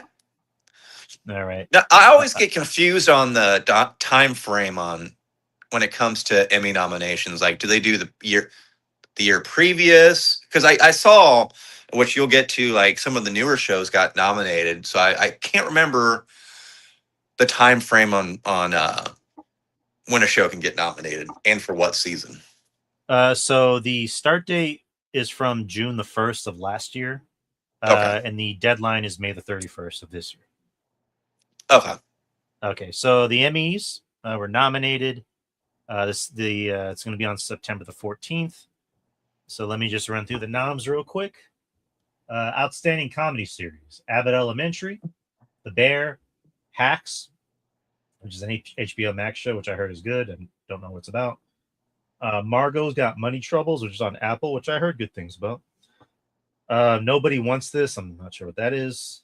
Only Murders in the Building, which I've never watched one episode of. Shrinking, and we just talked about it, Widow's Bay. Nice. Outstanding drama, The Diplomat. It's on Netflix. Okay. The Gilded Age on HBO. Night of the Seven Kingdoms, which I heard is very good. Paradise on Hulu. Okay. That's a show I recommend. It's really, really good. The Pit. The Pit, I think, has the most nominations. That's, to me, it's the best show on television. Pluribus, which is on Apple. Slow Horses, which is on Apple, and Your Friends and Neighbors, which is on Apple. Outstanding limited or anthology series, All Her Fault, which is on Peacock. The Beast in Me, which is on Netflix. Beef on Netflix, the new season of Beef. DTF St. Louis, which is on HBO. Love Story, John F. Kennedy Jr. and Carolyn Bessette, which is on FX. Outstanding reality. Oh, we can probably skip that. The variety. Yeah, we can just skip that. Acting. Outstanding lead actor in a comedy series. Yahya Abdul-Mateen for Wonder Man. Ooh, that's great. That's cool. Awesome. Steve Carell for Rooster. That's a show on HBO. Matthew Rice for Widow's Bay. Okay. Nice. Jason Segel for Shrinking. I need to watch Shrinking. I heard it's really good. Yeah, I heard Shrinking's really good. And Martin Short for Only Murders in the Building. Outstanding lead actress in a comedy. Quinta Brunson in Abbott Elementary. Io Edebiri for The Bear. Elle Fanning from Margot's Got Money Troubles. Lisa Kudrow for The Comeback, and Jean Smart for Hacks. Okay. Outstanding lead actor in a drama. Sterling K. Brown for Paradise. You need to watch Paradise. It's really good. I know. I've heard great things about it. Yeah, Sterling K. Brown. That's my guy. Gary Oldman for Slow Horses. Mark Ruffalo for Task. Task was really good. Okay. That's on HBO. Rufus Sewell from The Diplomat. It's on Netflix. And who's probably going to win, Noah Wiley for The Pit. Or The Pit. Yeah, that's my guy. Outstanding lead actress in a drama. Carrie Coon for The Gilded Age. Chase Infinity for The Testaments. That's on Hulu. Kerry Russell for The Diplomat. Rhea Seehorn for Pluribus. And Zendaya for Euphoria. Outstanding lead actor in a limited or anthology series. Riz Ahmed for Bait, which is on Prime. Jason Bateman for Black Rabbit. It's on Netflix. Charlie Hunnam for Ed Gein. I didn't like that Ed Gein show. Yeah. About 3 or 4 episodes in, I was like, okay, I'm losing my interest real quick. I couldn't take in shape Hollywood actor Charlie Hunnam with a 6-pack playing homely Ed Gein doing his best Paul Bearer impression. I'm sorry, Mother. Oh my God, that's so good. Oh, yeah. Yes, my Undertaker. Oscar Isaac for Beef and Matthew Reese. He's getting nominated twice. Matthew Reese for The Beast in Me on Netflix. So he's got 2 nominations with his wife, Kerry Russell. Outstanding lead actress in a limited anthology series or movie, Claire Danes for The Beast in Me. What is The Beast in Me? I'm seeing it a lot. Oh, I saw a preview of that. I saw like a quick preview of that on Netflix. Sally Field for Remarkably Bright Creatures. Good for Sally Field. Carrie Mulligan for Beef. Sarah Pigeon for Love Story, the JFK, blah, blah, blah. Sarah Snook for All Her Fault. Outstanding supporting actor in a comedy series. We just mentioned this man, Paulman Domingo, for the 4 seasons. Paul W. Downs for Hacks. Harrison Ford for Shrinking. Nick Offerman for Margot's Got Money Troubles. He was doing the wrestling thing. The wrestler, yes. Which I watched 2 episodes of that show. And just like, it was just, I did not expect it to go, because within the first 15, 20 minutes, you see Ellie Fanning full blown naked, like full body. I was like, oh. Then I need to watch this show already. Very attractive woman. Stephen Root for Widow's Bay. Nice. Michael Urie for Shrinking. And then Tyler James Williams for Abbott Elementary. Outstanding supporting actress in a comedy series, Dale Dickey for Widow's Bay. Who is Dale Dickey? I should know who that is. Oh, I know who that is. That's the old lady, the secretary. Oh, okay, yeah. She was also in Iron Man 3. That's the first thing I remember her from. Hannah Einbinder from Hacks, Janelle James from Abbott Elementary, Cato Flynn, Widow's Bay, the secretary. Nice. As Patricia, she was great. Michelle Pfeiffer from Margot's Got Money Troubles, good for Michelle Pfeiffer. Yep, she plays the mom. Megan Stalter for Hacks, and Jessica Williams for Shrinking. So a lot of Apple shows and HBO shows are going to know. Yeah. Outstanding actor in a drama series, Patrick Ball for The Pit. He's good. He kind of looks like Cyclops. Billy Crudup for The Morning Show, Sean Hattasey for The Pit. Sean Hattasey, he's kind of getting his comeback. Jaron Howell for The Pit. Who was? I don't know who that was. Jack Loudon for Slow Horses. Tom Felfrey for Task. He was good. And Carlos Manuel Vesca for Pluribus. Actress in a drama series, Taylor Dearden for The Pit. Fiona Dourif for The Pit.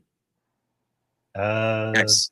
Allison Janney for The Diplomat. Catherine Lanissa for a lot of Pit actors getting nominated. They might as well just call this outstanding actors in The Pit, which is a great show, by the way. I'm just Sapiti Moafi. I should say this right because she's one of my people. Sapete Moafi, who's actually the first Iranian actress to be nominated for an Emmy. Nice. Julianne Nicholson for Paradise. She was great. And then Carolina Widra for Pluribus. And then lastly, outstanding actor in a limited anthology series or movie, Jason Bateman for DTF St. Louis, Richard Gadd for Half Man, David Harbour for the St. Louis Show, Richard Jenkins for the St. Louis Show, Charles Melton for Beef, and Nick Offerman for Death by Lightning. So he's getting 2 nominations along with Jason Bateman and Matthew Reese. Nice. And then outstanding actress in limited, blah, blah, blah. Linda Cardellini for DTF St. Louis, Dakota Which Fanning I heard that's the main reason to watch that show. Linda Cardellini? Yeah, I heard things get pretty wild in that show with her. And I'm just like, I might have to look into that. I do love me some Linda Cardellini. Mm-hmm. Dakota Fanning for All Her Fault, Laurie Metcalf for The Ed Gein Show, Joey Sunday. Who the fuck is Joey Sunday? Sounds like an indie wrestler. Joey Sunday. Yes. For DTF St. Louis, Yeon Yu Jung for Beef. And Constance. Wait, I think this is the actress that just passed away. Oh, no, never mind. That's a different actress. And then Constance Zimmer for Love Story, the JFK show. And just a bunch of other nominations that we won't really get into. But The Pit holds the most nominations for 25. That's a lot. That's a lot of love. Hacks has 24. Widow's Bay has 19. Pluribus has 18. Beef has 16. DTF St. Louis has 13. And yeah, that's everything. Nice. That's all the nominations. So any takeaways from that?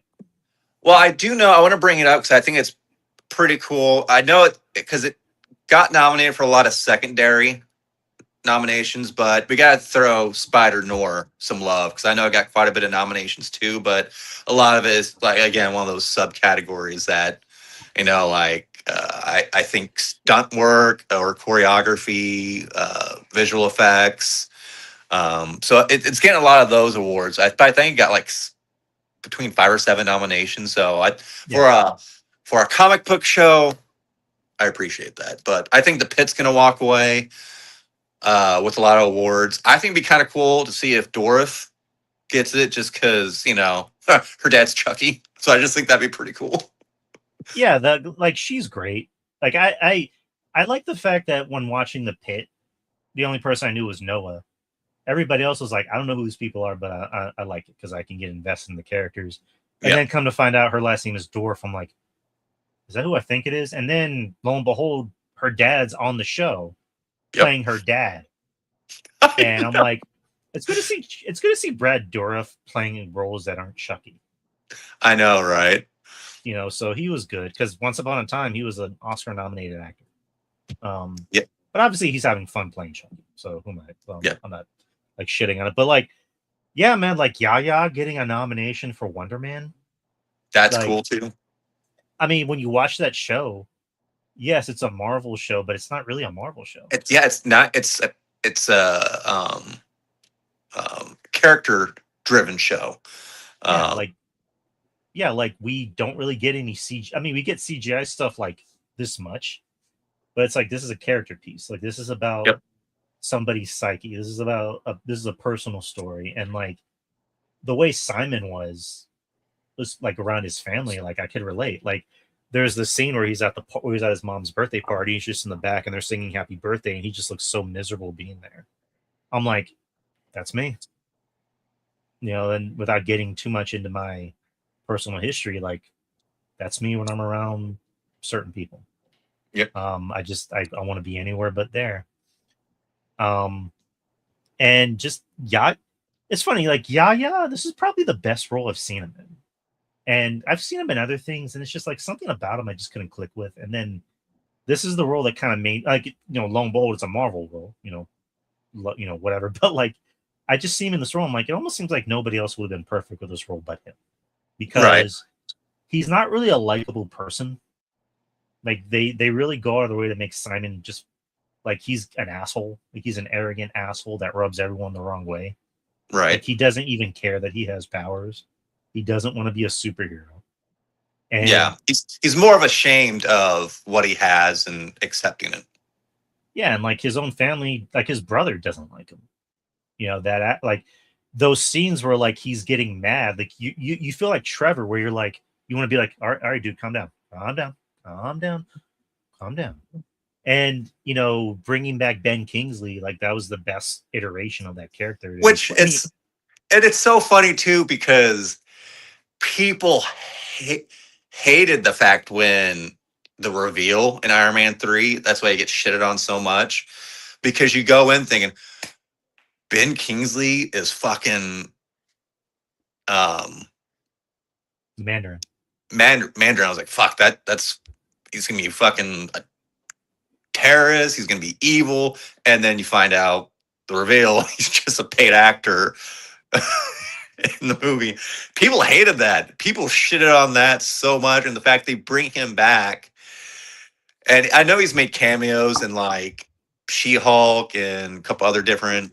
Shang-Chi. Uh, yes, and the fact to bring him back for this, which to me he had the most. Uh, this is the best version of that character in the show of him. Yeah, because you got to see who he was as a person. Because Yep. like he's a very flawed individual, and you get why. He talks about the relationship with his mother, and that he just fell on hard times. And the chemistry between him and Yaya, I think, is great because they couldn't be any more different. And I think that's what makes them work so great is that Simon's never had any friends. Yep. He's always been a loner, and Trevor has always been a fuck up. And when he finally feels like he can do right, he ends up getting taken in by who was it? Not Homeland Security, but who was it? Damage Control. There you go. Yeah. There you go. And I like the actor who plays the lead of Damage Control. He's also Middle Eastern, so I gotta show support for my boy. And he's good too because like he's a dick, but you get why he's a dick. Yeah. Like he's not just like I'm a dick and I'm gonna sound angry for no reason. Like you get why he's a dick. And that also sets up mutants in the future. Yep. And so with Trevor, he's kind of stuck in this position of like, I don't want to go back to jail, but I don't want to hurt my best friend. Like, because I just met this guy, I don't know him, but he's my best friend. He's the only friend I have. And just that one scene where Simon finds out that he's working with Damage Control, and he goes, "I thought you were my friend." Like that hurt. That Yep. hurt right here. So yeah, did a great job. He's not gonna win, but it's like one of those things of like, okay, good for him. Yep. Obviously, like it's one of those things of like, congratulations, you're nominated, but you're going against the pit. It's like, ooh, Right. well, I'm nominated, so I'll take what I can get. That's the Emmys. So, do do you have time for box office? Yes. All right, so let's get to the box office for this most recent week. Oh, oh, oh, I can't wait. Disney's really looking forward to Spider-Man and Doomsday to come out because they got to make up some money. All right, so number 5 was a movie that is still in the top 5, which was like I think it was like number 3 last week, and that was Young Washington, Which I heard I actually heard great things about. Like I said, it wouldn't be something I would go to theater to see, but if it pops up on streaming, I might give it a try. Yeah, I heard good things too. It's from the Angel Studios, which is that like conservative movie studio, which they made that Sound of Freedom movie, which it's the kind of movie you think it is, but it at least had a very coherent script. And Jim Caviezel. But yeah, Young Washington, 3-day domestic weekend, it made 6.4 million. Domestic total 33.1 on a budget of 20 mil. So it looks like it's already surpassed its budget. Yeah. So hey, good for them. Dropped heavily post holiday, but already deeply in the green relative to its budget. Number 4, we just talked about it, Evil Dead Burn. Yes. Domestic weekend 13.7 million, which is his domestic total on a budget of 20 mil. Kind of get the feeling that this might end up being a flop, being that we have Odyssey coming out next week. Yeah. Do you know what it did globally? Give me 1 second while I can revise that. Because yeah, 13 mil. I mean, that's pretty weak for opening weekend for because I know Rise did hella good when it came out. Hold on, I have it right now.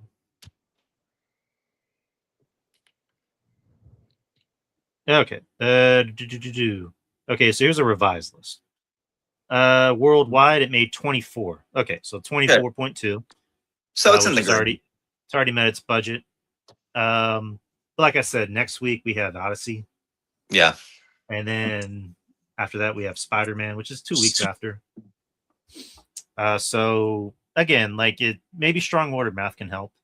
But yeah, it's already made its budget back. You know, it's a horror movie. Horror movies are, they're what's in right now. Yep. So good for them. Number 3, Toy Story 5. Which I saw that today. And it's funny because I said that I was like, because it had a huge budget, but I'll let you continue. Right.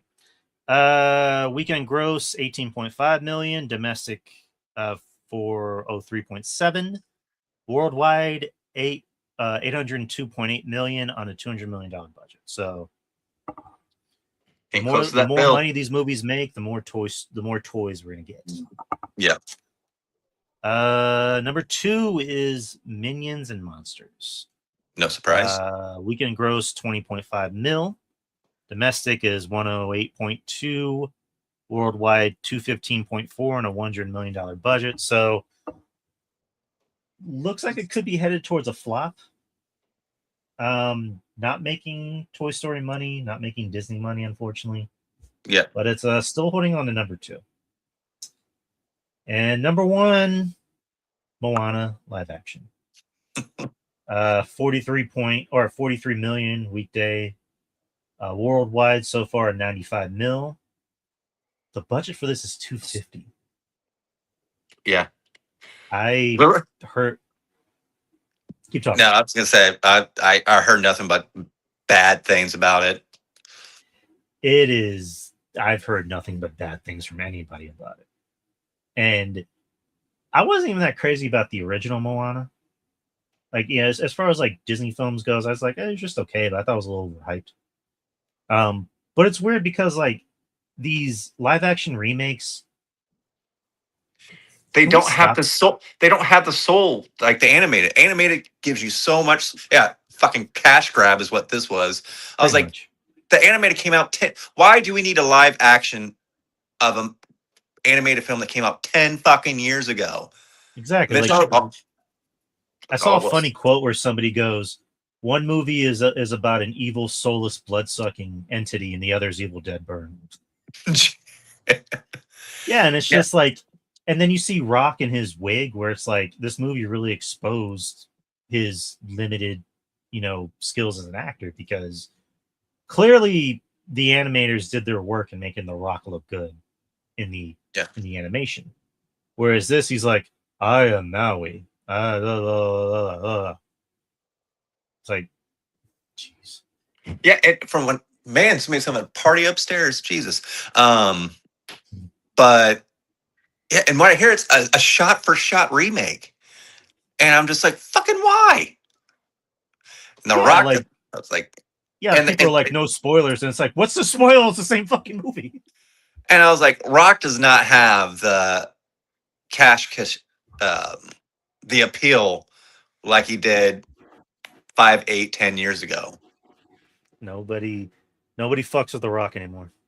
No, I think he's said and did some stupid shit in the past couple of years where people are just like, and again, I think why? Why? I mean, parents took their kids to see this again 10 years ago. Why do they want to go back? I'm just like, I just pop in the Blu-ray and watch the same fucking thing, but it's animated. I just think it was dumb. It was dumb for Disney to think this was a good idea. I mean, if they would have waited 20 years and wanted to try to do a live action, I'd be like, okay, give it a try. But not when it's that, because they made a sequel to Moana animated, right? Yeah, and then apparently, I mean, that movie wasn't that good, but it made money. Yeah, so I'm just like, so the original came out 10 years ago, sequel came out a couple years later, and then you're like, oh, let's do a live action of the original. To me, just dumb, dumb, dumb. I mean, the only two live actions that I can think of that were actually good. The Jungle Book was good. The Jungle Book remake I thought was really good. The Beauty and the Beast one I thought was okay. I didn't think it was that bad. Everything else was just like the Aladdin I heard was okay. I didn't like Aladdin. Yeah, but to me, I just like trying to, which I understand you cannot replace Robin Williams, no. but to me, Will Smith is not Robin Williams. I'm sorry. Cinderella sucked. Even though I love John Favreau, Lion King sucked. I heard that the was it the prequel, the Mufasa I heard was ass.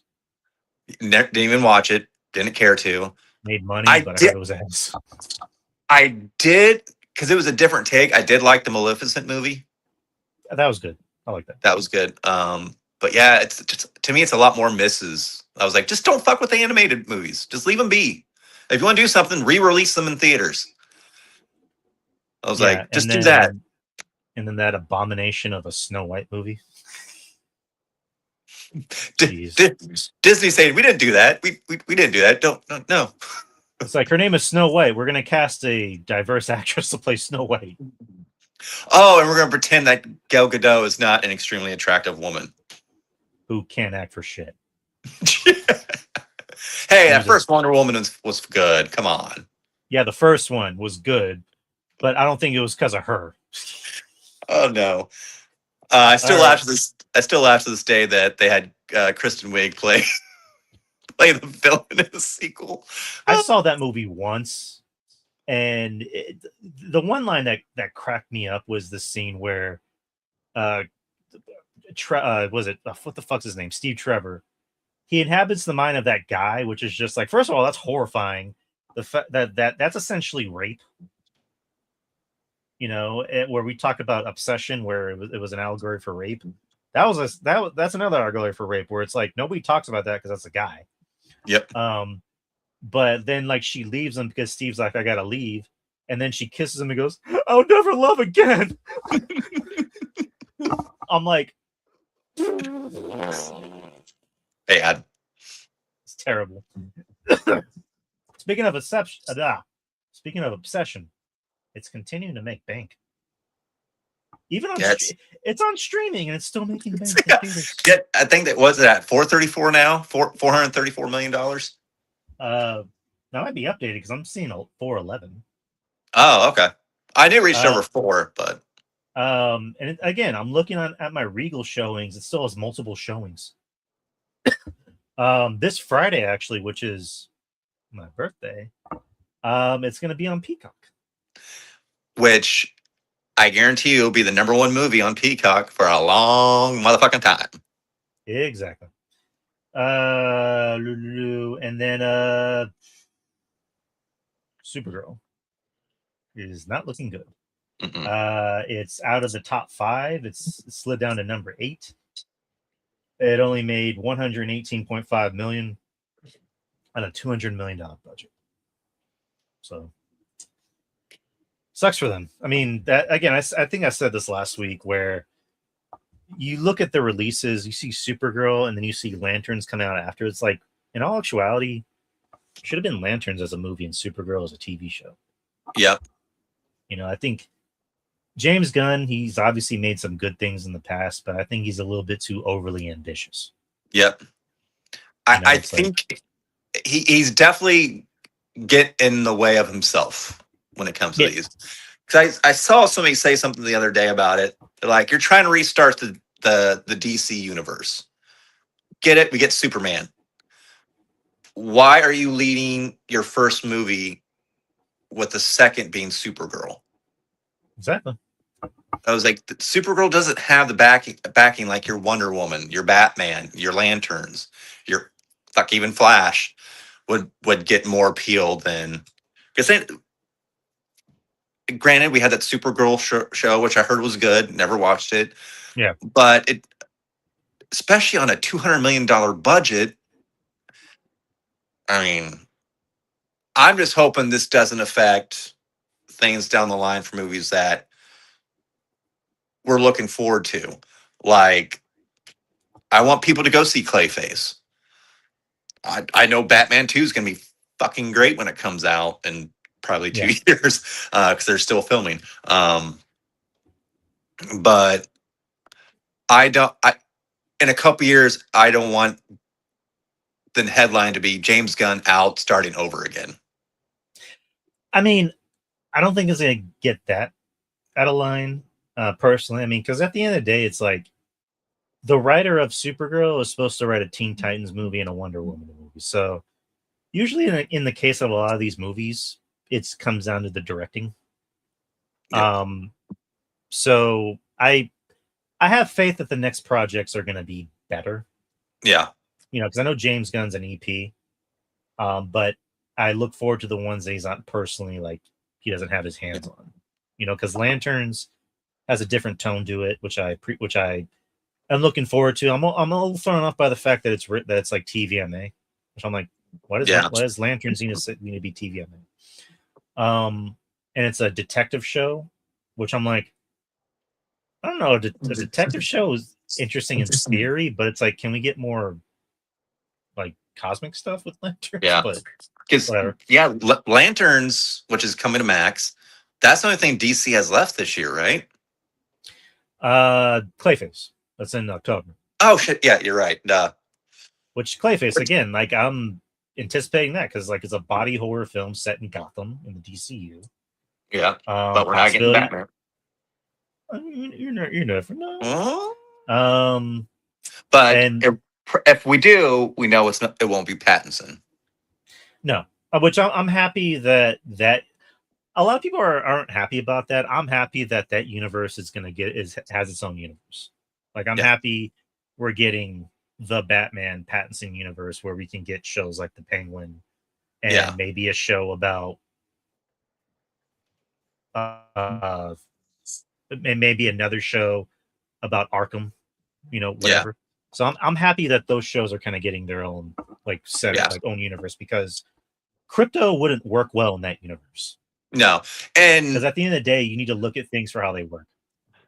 With the Batman and with Penguin, those are definitely more grounded. I mean, if you want to call it street level, like street level crime and detective work, because the Batman was like the Detective Comics of Batman, where he's doing a lot more detective work and a lot more problem solving. than what we've seen in the past, which I like. Yeah, and like you like obviously differentiate them because like with the Batman, it started back from the Dark Knight, which is like grounded Batman. It's like okay, that's cool, obviously, and I love it. But at the end of the day, this is a guy running around dressed like a bat. Like we Yeah. need to kind of get into that mode of comics. We need Well, comic Batman. did you see the possible leak and spoiler when it comes to the Batman that dropped today? What That is it? was Reddit confirmed. No. That ScarJo could be a little lady that controls plants. And apparently, Sebastian Stan may or may not be Two-Face. He may be what's his name? Who puts markers all over his body when he kills people? Which I'm intrigued by that. I'm intrigued by it because like obviously Sebastian Stan's a great actor. He can play any role he wants. Yeah. Scarlett Johansson's a great actress. She can play any role she wants. And the idea was that she was going to be Dent's wife. Yeah. Which I'm like, it's Scarlett Johansson. You can maybe find a better role for her. Something a little bit more juicy. Yeah. And where she doesn't have to do too much like action. Because like she did all that shit as Black Widow. Right. Pretty sure she wants to do where she has to do less action. Not that she can't do it. Because she did Right. it in Jurassic Park movie. But now ooh, it's kind of, can you imagine her in green outfit being all seductive and stop fine. making me horny. Stop. Like I said, this is all rumor. Like I said, it dropped on Twitter today, and they said it was Reddit confirmed. So there's a lot of backing behind it. We'll see.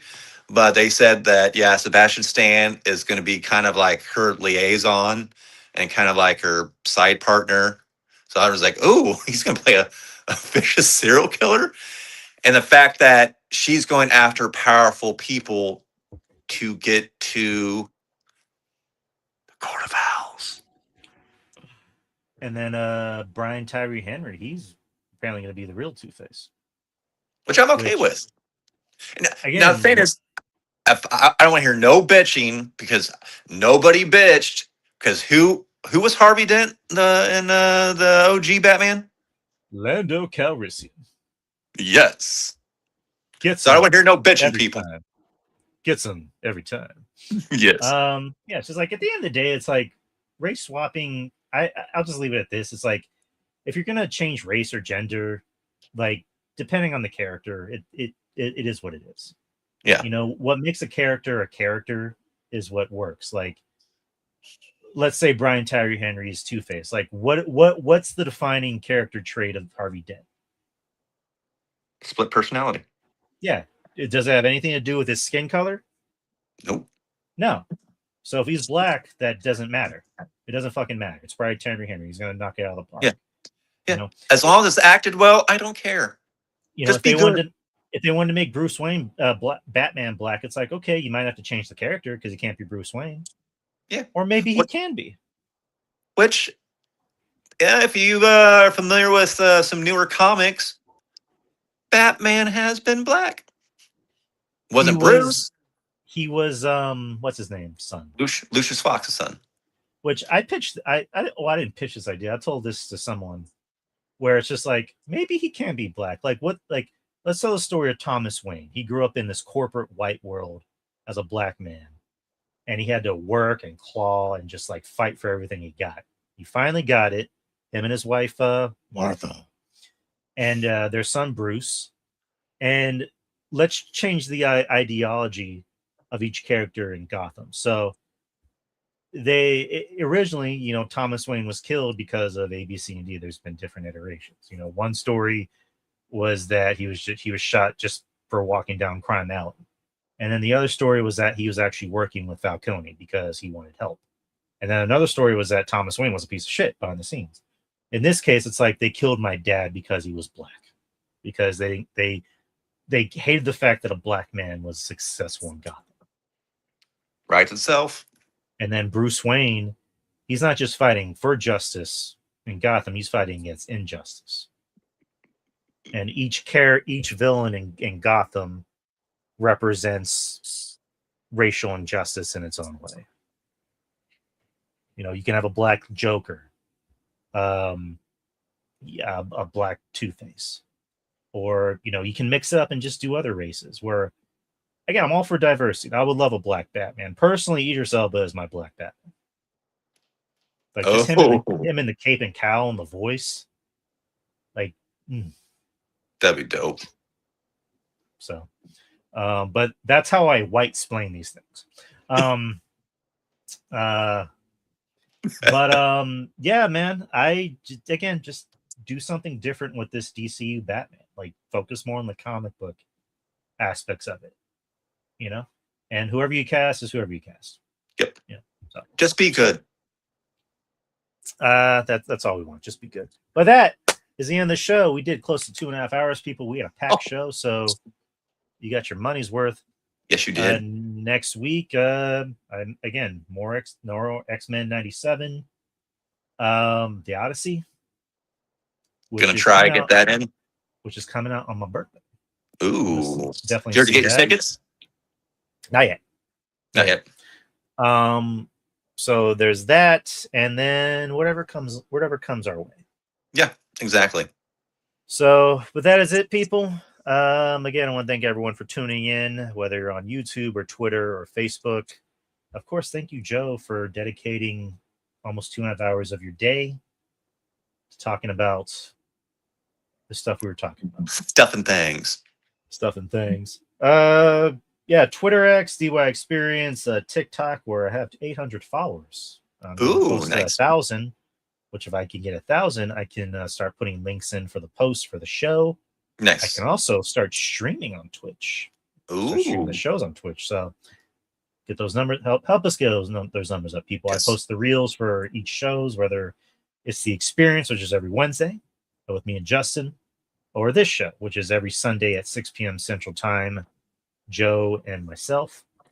And then the other shows I do, which is Friendly Neighborhood Marks with RJ, Little RJ, the Brooklyn Savage, and then Meadow Drive Hoops, which is, again, it's seasonal because basketball season is over until October. So, and then again, subscribe to the YouTube channel.